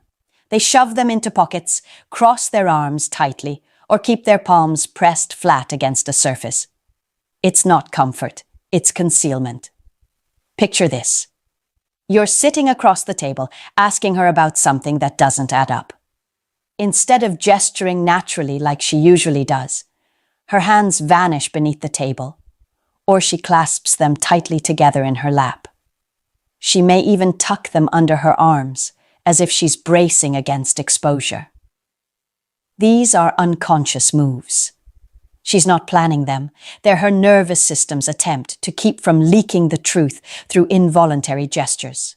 Most men overlook this because they're too focused on her words or her face. But remember, liars fear their hands. Hands fidget, twitch, or reveal emotion without permission. That's why hiding them becomes a defensive reflex. Your move. Observe without reacting. Don't demand she show her hands or call out the behavior. That only makes her double down. Instead, note the shift. If she usually talks with open palms and now suddenly tucks them away, that change is telling. Combine that observation with other cues and the pattern becomes undeniable. The lesson is simple. Eyes may lie, words may mislead, but hands always tell the truth. And when those hands disappear, you should be asking yourself, what exactly is she trying to keep out of sight? Number 8. Pupil dilation. The eyes may be called the window to the soul, but in truth, they're windows to the nervous system. When stress strikes, your body releases adrenaline. That surge affects the pupils, causing them to dilate. Unlike words or gestures, this reaction can't be faked or rehearsed. It happens instantly and unconsciously, exposing what the mind is trying to hide. Picture this moment. You ask her about something she clearly doesn't want to discuss, maybe an unexplained gap in her schedule. As soon as the question lands, her pupils widen.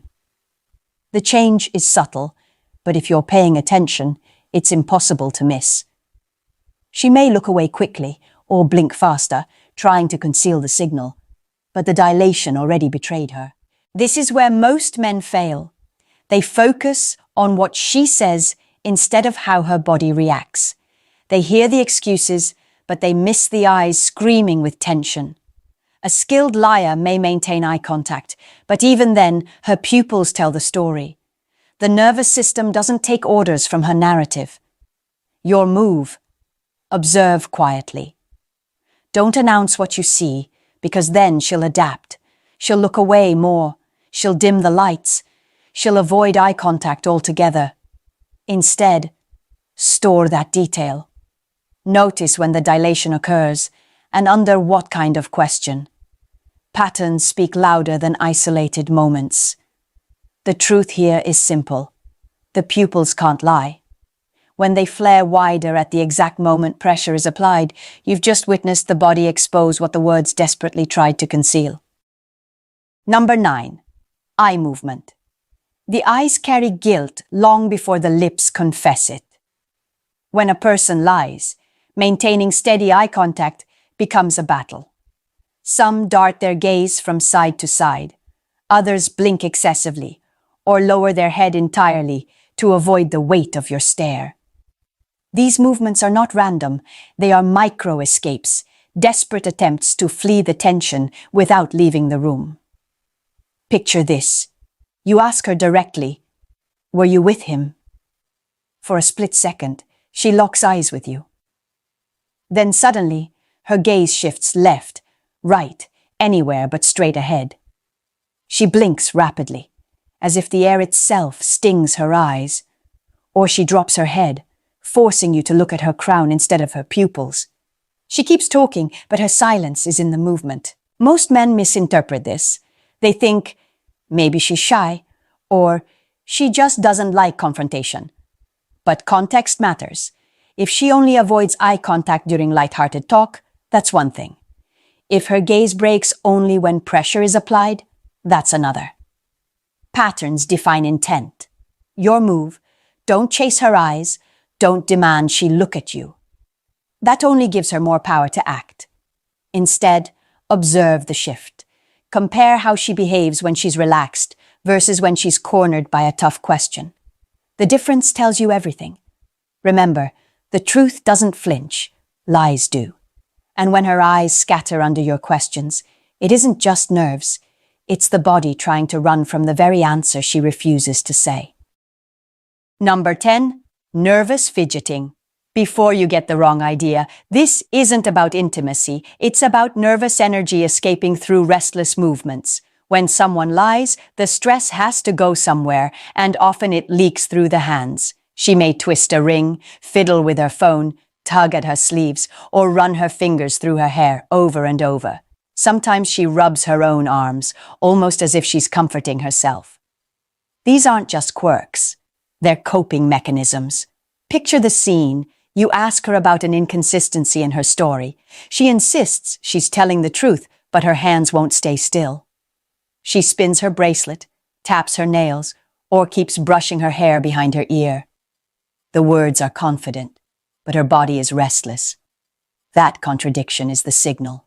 Most men dismiss these gestures as feminine habits. They assume she's just being playful or distracted.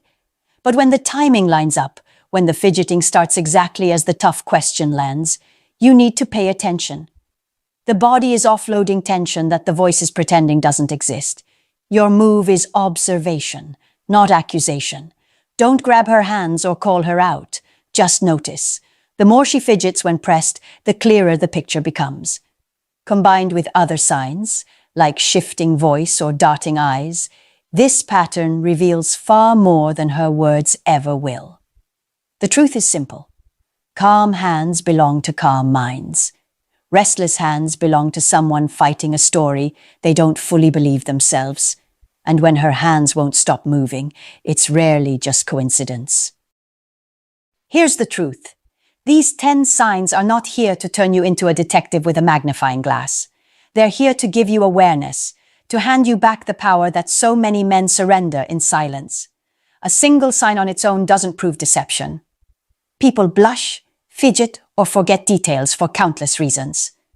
But when patterns appear, when 3, 4, 5 of these signals start lining up, you'd be foolish to ignore them.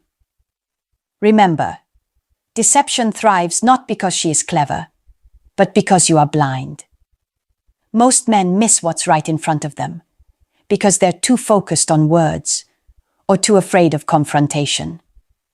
They want to believe so badly that they let their instincts rot. Don't make that mistake. Awareness doesn't make you paranoid. It makes you prepared. But let me be clear. This isn't about policing her every move. It's about strengthening yours. The real lesson isn't just spotting lies. It's learning how to stay calm when you sense them. A man who explodes in anger hands over his control. A man who observes, remembers, and connects the dots keeps the upper ground. That's the man who cannot be manipulated. So here's my challenge to you. Stop ignoring the red flags. Start trusting what your eyes, ears, and instincts have been telling you all along. Don't wait until the truth destroys you. Step into the role of a man who sees clearly, who stays steady, and who refuses to let his emotions be used against him. If this message opened your eyes, don't keep it to yourself. Subscribe to the channel, share this with a man who needs to hear it, and drop a comment below. Which of these 10 signs have you seen before but overlooked? Because the truth belongs only to those who are willing to face it. And today, you've taken one step. Have you ever felt something was off with her, but the moment you brought it up, she flipped it back on you? That's not reassurance. That's strategy. When a woman is cheating with someone you know, she doesn't confess. She covers it up with words designed to silence your instincts. And here's the danger. If you miss these signals, you're not just losing her, you're being replaced by someone you trusted. That's betrayal stacked on betrayal. But you don't have to walk blind into it. Because women who cross that line all use the same set of phrases, like a script. Today, I'll reveal the 10 things she'll say that prove she's cheating with someone close to you. Before we dive in, let's make this interactive. If you're serious about spotting hidden manipulation, subscribe now, hit that like button, and answer me in the comments with a simple yes or no. Have you ever trusted your instincts but got told you were overreacting? Keep watching, because the first phrase I'm about to expose is the most common one women use to shut down your suspicions, and most men never realize what's happening. Number 1. You're being paranoid. When a woman looks you in the eye and throws this line at you, don't dismiss it as a casual remark. This is one of the oldest tricks in the book. She is not reassuring you. She is not easing your mind. She is planting doubt, making you question your own instincts. That's gaslighting, plain and simple. Think about it. You notice subtle changes. Her phone is suddenly off limits. Her mood shifts. Her schedule becomes unpredictable. You point it out, hoping for an honest conversation. Instead of addressing your concern, she flips it back on you with, "You're being paranoid." What just happened? She turned your awareness into a weakness. Now you're on the defensive, trying to prove you're not crazy, while she slips away with her story intact.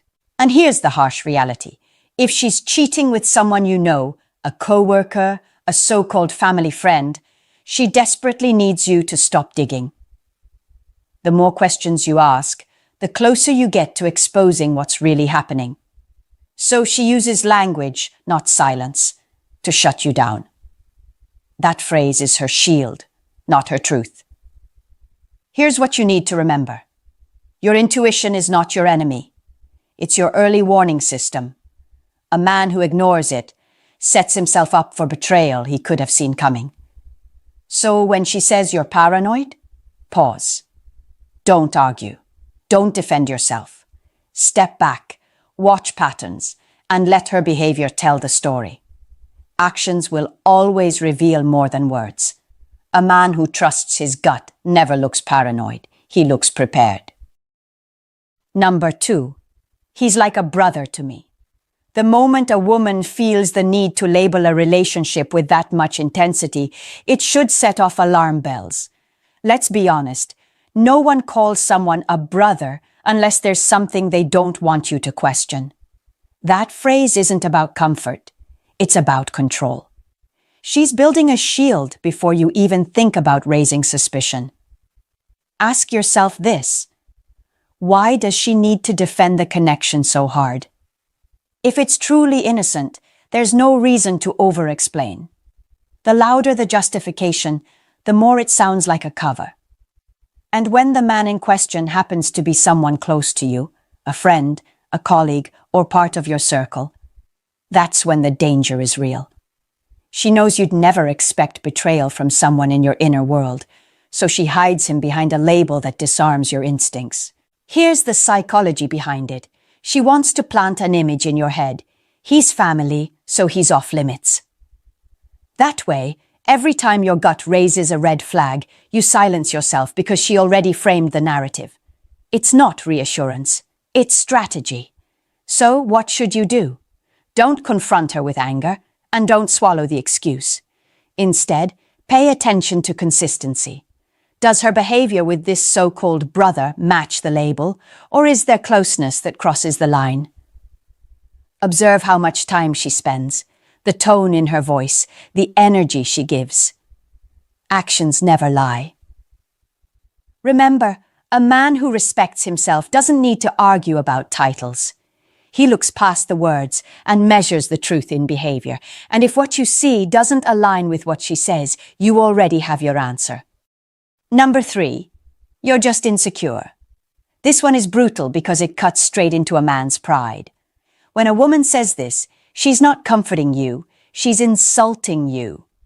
Instead of addressing your concerns, she flips the spotlight onto your supposed weakness. Suddenly, you're no longer questioning her behavior, you're defending your own masculinity.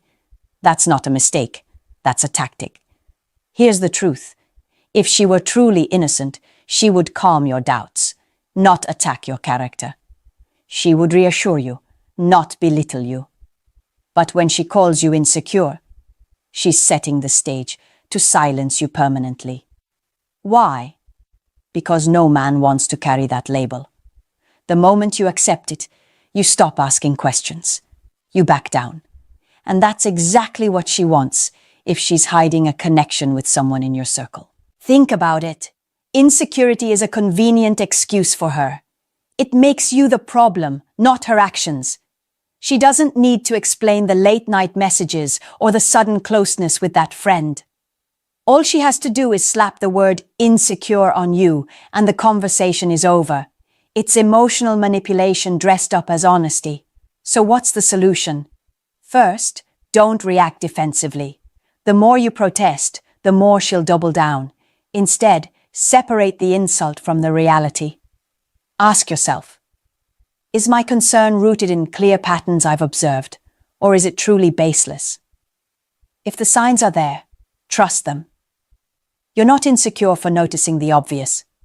You're alert. A man who values himself doesn't accept shame as an answer. He demands respect, clarity, and consistency. And if she refuses to give you that, the insecurity isn't yours. It's hers, hidden behind an attack. Number 4, don't make this weird. This phrase is designed to shut you down in the moment, to make you doubt whether what you're seeing or feeling is even valid. Picture this. You walk into a room and notice her laughing a little too comfortably with a man you both know. Maybe the touch lingers too long, maybe the energy between them feels different. When you raise an eyebrow or question the vibe, she throws out, "Don't make this weird." On the surface, it sounds harmless. In reality, it's a warning shot. She's telling you not to trust your instincts. She wants to normalize behavior that's already pushing past the boundaries of respect. By saying this, she shifts the burden onto you, as if you're the one turning something innocent into something suspicious. But let's be clear. If it truly were innocent, why would she need to say it at all? Here's the psychology at work. She's trying to control the frame. If she convinces you that you're the one overreacting, she gets to keep doing exactly what she's doing, right under your nose. And if the man in question is part of your circle, the betrayal becomes doubly dangerous. You lose not just her honesty, but also the loyalty you thought you had from him. So how do you respond? Don't let the phrase silence you. Don't argue in the heat of the moment either. Simply observe. Set boundaries clearly, not emotionally. A man with standards doesn't apologize for expecting respect. You don't make things weird by noticing disrespect. She makes it weird by crossing the line.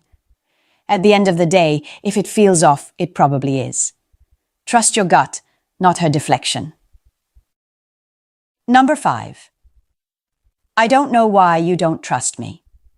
On the surface, this line sounds emotional, almost wounded. But don't let the performance fool you. This isn't a cry for understanding. It's guilt-tripping at its finest. Instead of addressing your concerns head-on, she flips the script and makes you the problem. Now, instead of focusing on her suspicious behavior, you're left defending yourself, scrambling to prove that you do trust her. That's the trap.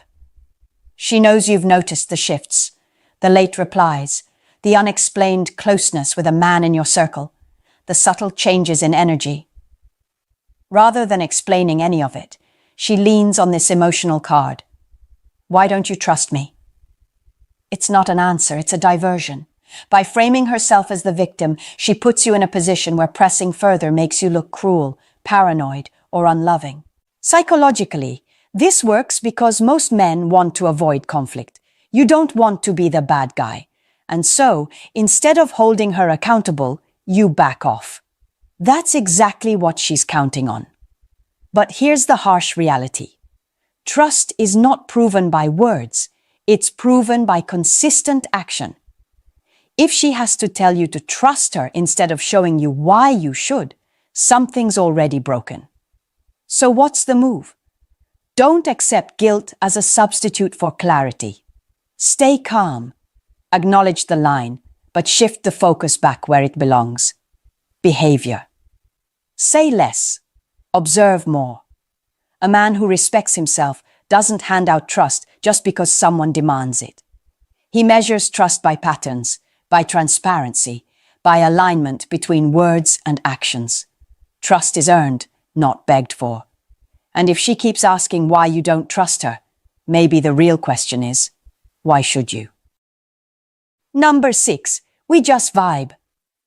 At first glance, this phrase sounds innocent, almost playful. But let's not sugarcoat it. This is one of the clearest indicators of emotional cheating. When she says we just vibe, she's not describing a harmless friendship. She's admitting there's a connection, a spark, a pull that goes beyond casual. And if the man she's talking about happens to be someone in your world, someone you already know, that's not just chemistry, that's danger. Here's the psychology. Emotional bonds form before physical ones. The phrase, we just vibe, is her way of downplaying intimacy that's already developing. It makes it sound light, like it doesn't mean much. But pay attention. If she feels the need to acknowledge that connection, it's already crossed into territory that threatens your relationship. Emotional cheating is often more dangerous than physical cheating because it plants roots. It builds loyalty and desire in silence, while you're left wondering why she feels distant. The problem isn't the words, it's the pattern. Who is she vibing with late at night? Who gets her inside jokes, her secrets, her energy that should belong to you? Once a woman starts investing emotionally in another man, especially one within your circle, you're no longer her priority. So what do? Don't ignore the red flag just because the word vibe sounds harmless. Step back and assess. Is she sharing more of herself with this person than with you? Is she excusing late calls, private texts, or lingering time together under the blanket of "we just vibe"? If so, understand that this is no small thing. A man who values himself doesn't compete with another man for his partner's emotional core. He recognizes when the bond has shifted, and he chooses dignity over denial. Number 7. He gets me in a way no one else does. This is not just a phrase, it's a confession. By the time a woman says this out loud, she's already built a deep emotional bridge to another man. And if that man is part of your circle, the betrayal cuts even deeper. This isn't casual, this isn't harmless. It's her way of admitting that someone else has taken the role you're supposed to have. Let's break it down. When she claims another man gets her, what she's really saying is that he understands her needs, her emotions, her inner world better than you do. That's dangerous because emotional connection is the foundation of intimacy. Physical cheating can be impulsive. Emotional cheating is deliberate. It means she's already invested her trust, her thoughts, her loyalty somewhere else. Here's the psychology. Women justify betrayal by framing it as connection. If she convinces herself that this other man understands her in a way you don't, she feels validated in giving him more of herself. It becomes the excuse, the story she tells herself so she doesn't feel guilty. And once that narrative is built, it's hard to compete because she's not looking for facts, she's chasing feelings. So what do you do when you hear this? Don't beg. Don't fight for a place she's already given away. The worst mistake a man can make is trying to outdo another man in winning back her attention. That only lowers your value. Instead, recognize what this really means. She's already replaced you in her mind and her heart. A man of dignity doesn't chase a woman who's emotionally left. He accepts the truth, stands tall, and walks away with his self-respect intact. Because the moment she says another man gets her, she's already told you where her loyalty lies. Number 8. It's not what it looks like. This phrase only shows up when she's been caught in a compromising situation. Maybe you walked in and found her sitting too close with a man you both know. Maybe you noticed a late-night message that popped up at the wrong time. Or maybe someone else mentioned seeing them together. Whatever the trigger, the moment those words come out, it's not what it looks like. You can almost guarantee it's exactly what it looks like. Let's be clear. Innocent people don't need this line. If there's truly nothing going on, explanations are simple, straightforward, and backed by consistency. But when she scrambles for this phrase, it's because her behavior has crossed the line, and she's desperate to rewrite reality in real time. It's damage control, not honesty. Here's the psychology. In moments of exposure, the brain defaults to survival tactics. She knows you've seen something she can't easily explain, so she leans on ambiguity. It's not what it looks like, buys her time, plants just enough doubt to keep you from acting immediately. The goal isn't to clear her name. It's to stall, hoping you'll second-guess your own eyes. So how do you respond? Don't get dragged into an argument. Don't waste your breath on back-and-forth explanations. Trust what you saw. Observe patterns, document consistency, and let her actions confirm the truth.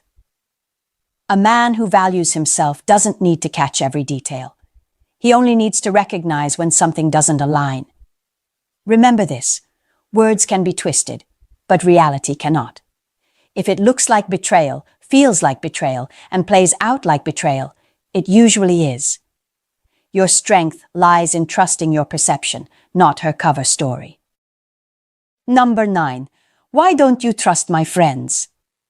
At first, this sounds like a reasonable question, but pay attention. This phrase is rarely about the whole group. It's about one man in particular.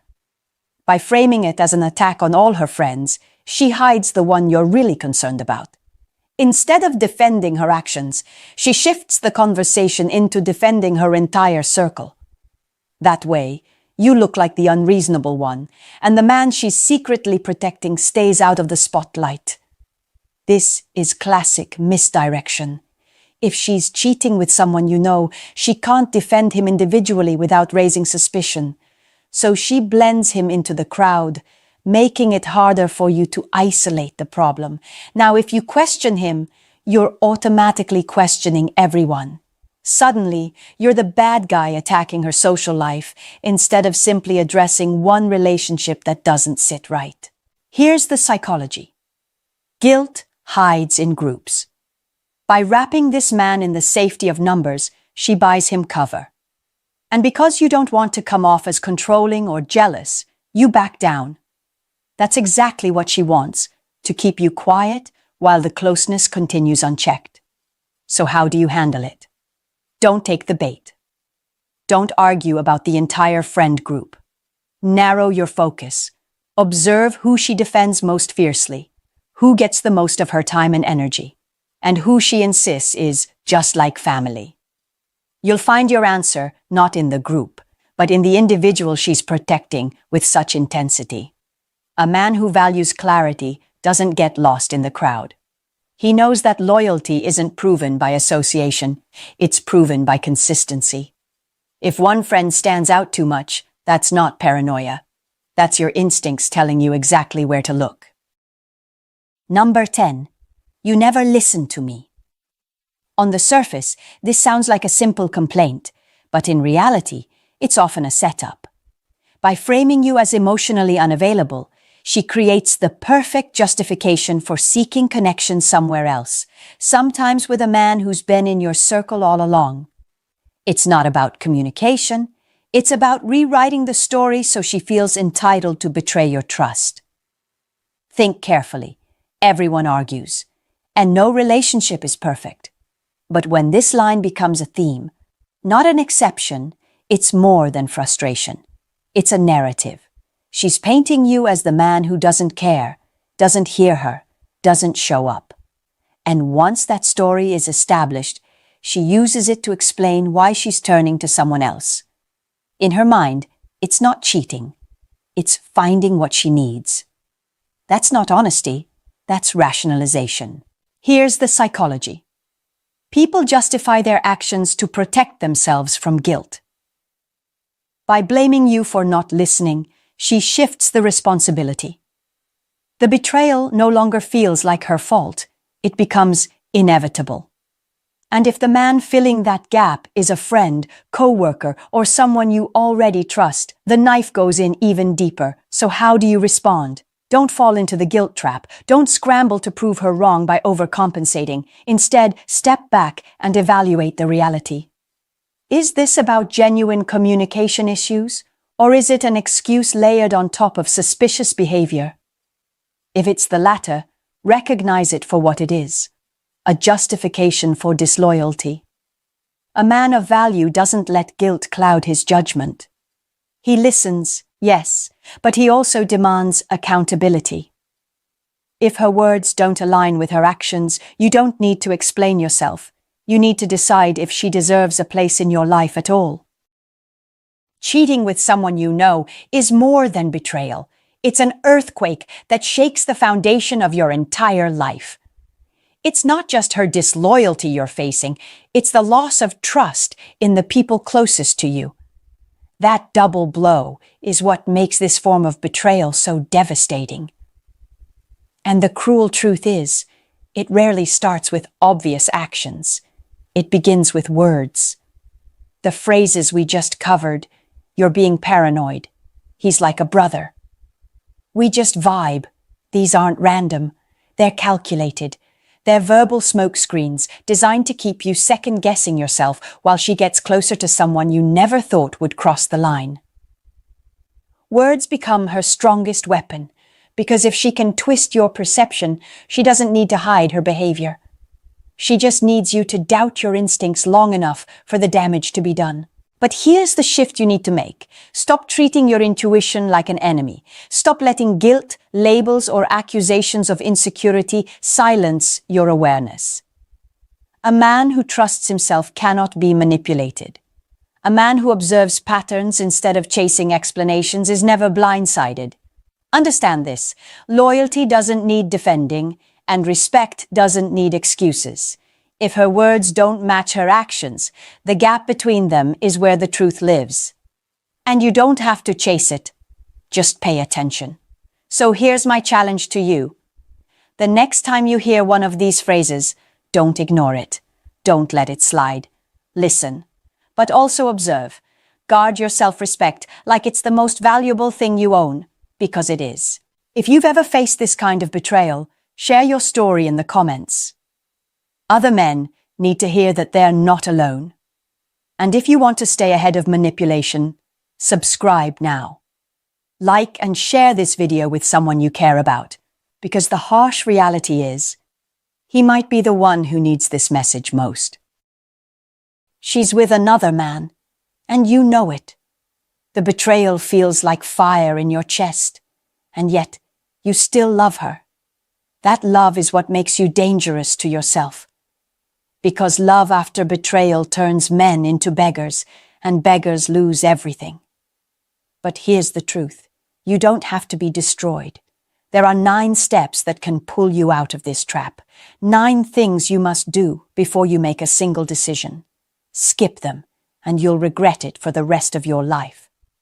Stay with me, because what I'm about to share might just save you from yourself. You're not the only one going through this.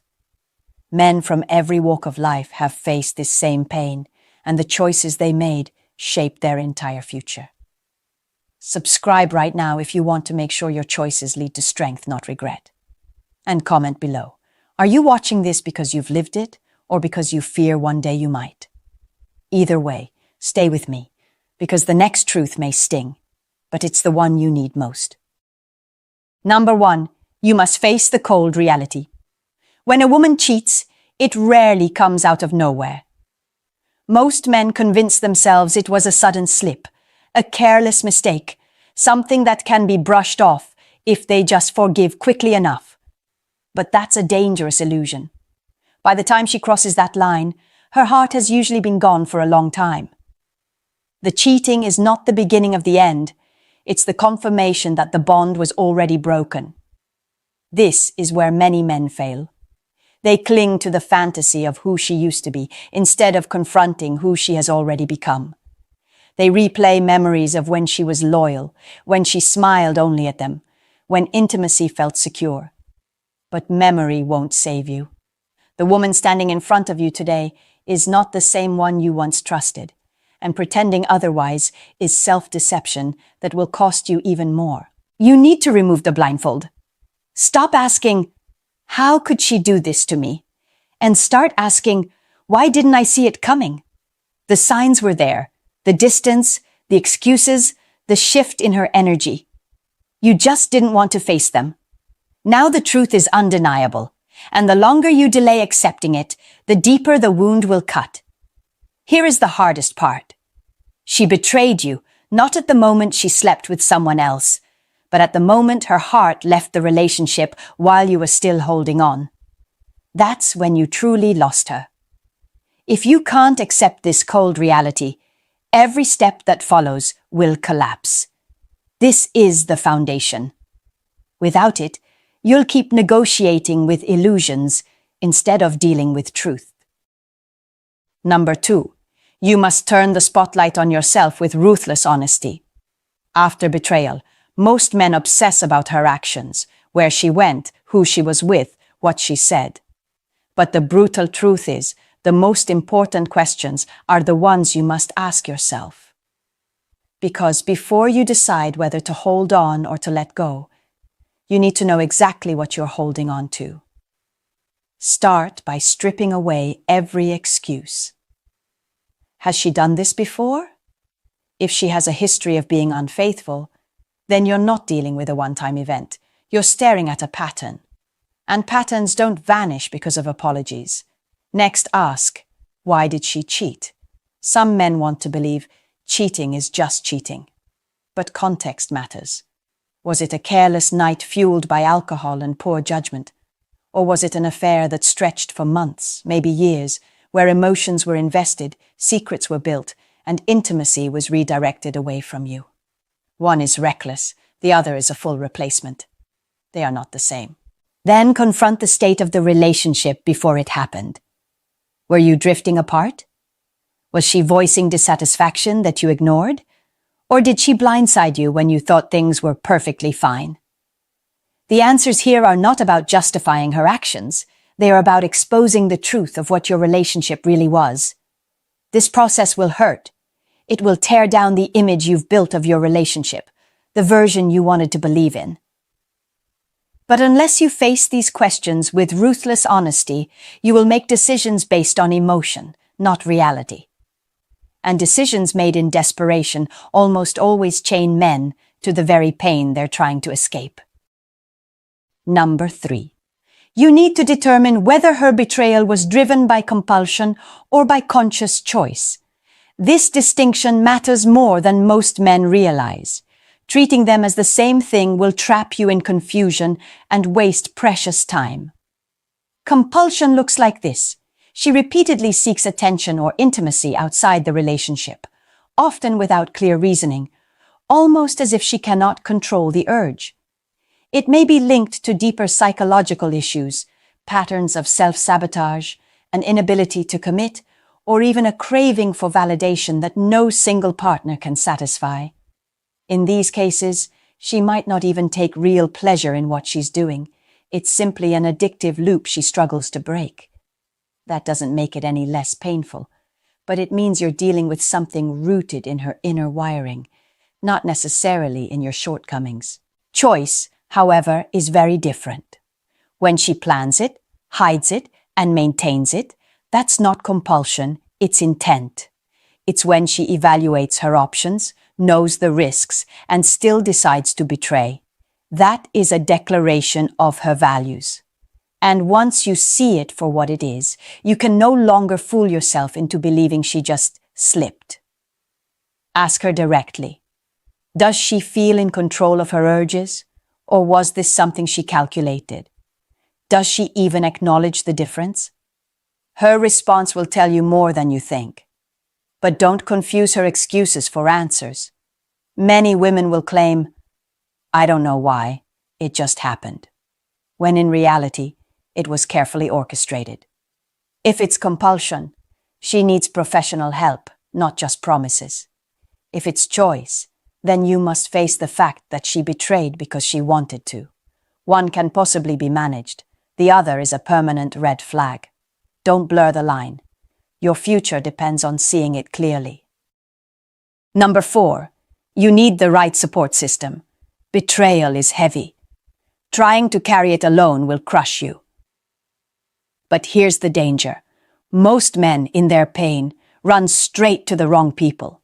They rant to colleagues, vent to her friends, or even worse, confide in her family. That's not strength. It's self-destruction. Every word you spread becomes fuel for gossip, judgment, and manipulation. When you've been cheated on, your reputation is already fragile. If you open your wounds in front of the wrong audience, you hand them power over your story.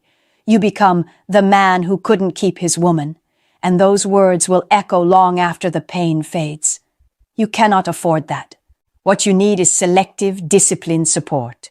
Reach out only to the people who knew you before her, the ones whose loyalty is to you, not to her, not to your relationship, but to your well-being.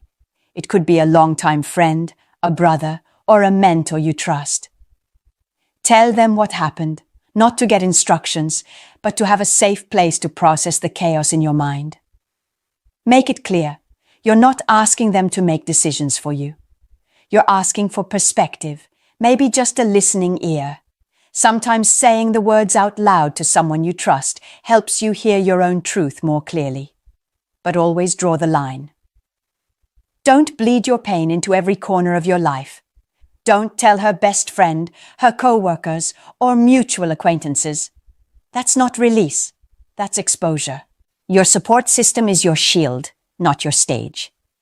Build it wisely, and it will steady you while you prepare for the decisions ahead. Build it carelessly, and it will become another battlefield where you lose control. Number 5. You must confront the question of compatibility. Not every betrayal comes from boredom or anger. Sometimes it comes from a deeper truth.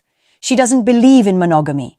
There are women who can't or won't stay with one partner. They crave variety, freedom, or the thrill of new connections.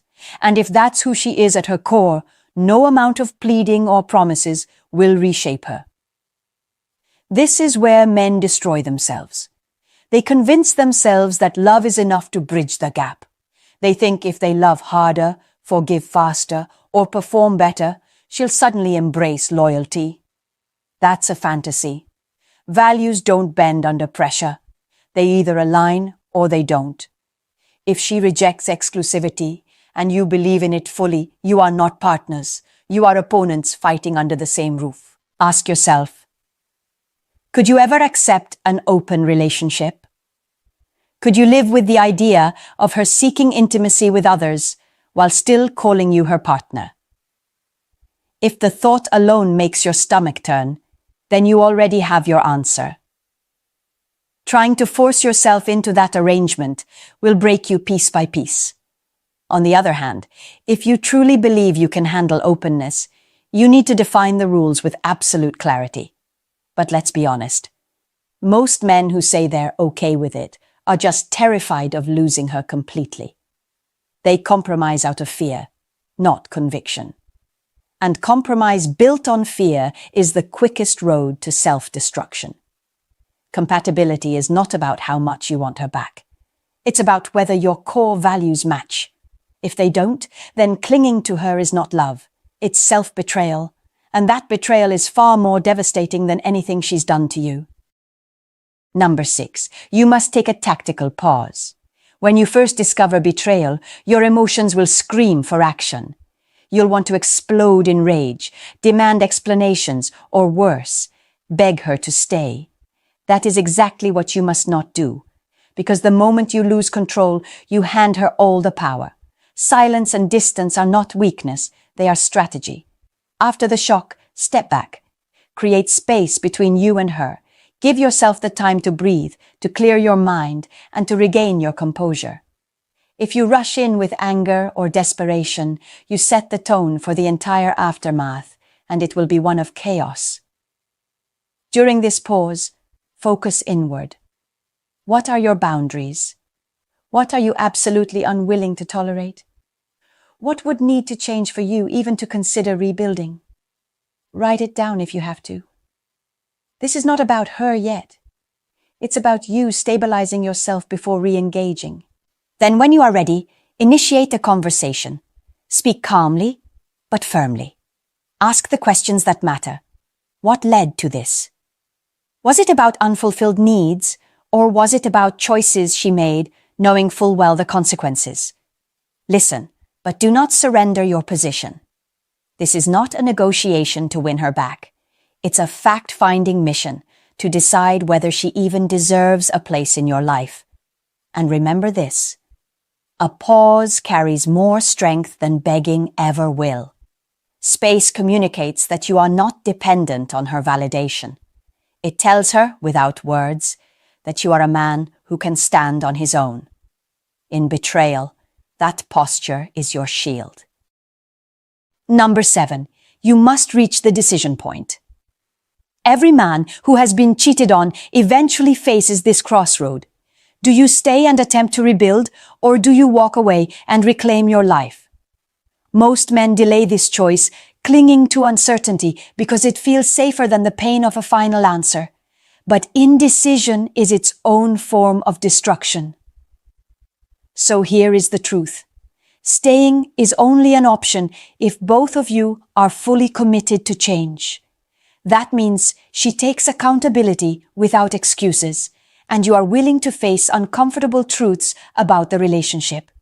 It means setting new standards, defining new boundaries, and both of you working toward them without half measures. If either of you is unwilling, then the relationship is already finished. You're just delaying the burial. On the other hand, you must recognize when walking away is the only sane choice. If your core values clash, if you demand loyalty while she demands freedom, there is no compromise that won't poison you. If she minimizes her betrayal, blames you, or refuses transparency, then staying is not rebuilding, it's self-erasure. This is where many men fail. They let fear of being alone trap them in situations that slowly dismantle their dignity. They convince themselves that suffering together is better than starting over. But there is no honor in living with someone who disrespects your most fundamental boundaries. So decide, with clarity and courage. Staying requires both of you to rise. Leaving requires only you. Either way, the worst choice is no choice at all. Indecision keeps you chained to the pain. A man who knows his values and acts on them is free, no matter the outcome. Number 8. If you choose to stay, understand this. What you had before is gone. The relationship that existed before betrayal is dead. Trying to get back to how it was is impossible, and chasing that illusion will only drag you deeper into frustration. If you stay, you are not repairing the old relationship. You are building a new one from scratch. That means new rules, new expectations, a new foundation built on absolute clarity. What are your non-negotiables? What boundaries must never be crossed again? What will trust look like now, and how will it be measured? These questions must be answered, not in vague promises, but in specific agreements. Without that, forgiveness is nothing more than a bandage over a wound that will reopen. It also means mutual commitment. You cannot rebuild alone. If you are the only one making sacrifices, the structure will collapse. She must demonstrate real accountability, consistent transparency, and visible effort. If she shrugs it off, saying, "Let's just move forward," understand that what she really means is, "Let's forget I ever betrayed you." And that attitude will rot the foundation before you lay the first brick. Practical steps matter. Consider professional counseling to help create a safe space for dialogue. Get medical checkups to eliminate risks left behind by betrayal. Introduce routines that re-establish intimacy and connection. But remember, progress will be slow and setbacks will come. Above all, remind yourself every day, this is not the same relationship, and it never will be. You are either both building something new, or you are wasting energy on something already buried. Staying can work, but only if it feels like growth. If it feels like slow decay, you are not rebuilding. You are sentencing yourself to live in ruins. Number 9. You must prepare for the psychological aftermath. Cheating doesn't just break trust. It leaves scars that alter the way you see relationships, women, and even yourself. If you ignore these scars, they will quietly control your decisions, shaping your future through fear and bitterness. But if you confront them, they can become armor. Understand this. Trust will not snap back into place. Every disagreement, every late text, every unexplained absence will trigger doubt. That's not paranoia. It's the residue of betrayal. You need to accept that healing takes time, and during that time, you must guard your emotions. Guarding doesn't mean closing your heart forever. It means refusing to hand over blind faith to anyone who hasn't earned it. Do not let this experience turn you into a cynical shell who sees every woman as guilty before proven innocent. That is weakness disguised as toughness. Real strength is the ability to recognize risk while still living with clarity and purpose. Learn to observe patterns, not excuses. Learn to walk away at the first sign of disrespect, not after years of erosion. Most importantly, upgrade yourself. Use the pain as fuel. Build your body, sharpen your mind, grow your finances, strengthen your network. Betrayal can either shrink you or expand you, and that choice is yours. Never forget, she may have shattered your trust, but the greater danger is if you allow her to shatter your identity. Betrayal forces a man to either resurrect himself stronger or bury himself weaker. Which outcome you choose will echo through every relationship you ever have again. You've just walked through 9 strategic steps, from facing the cold reality, to questioning yourself with ruthless honesty, to distinguishing compulsion from choice, from building the right support system, to confronting compatibility, to pausing strategically before you talk, from making the hard decision, to building a new relationship if you stay, to arming your mind for the aftermath. These steps aren't theory, they are survival.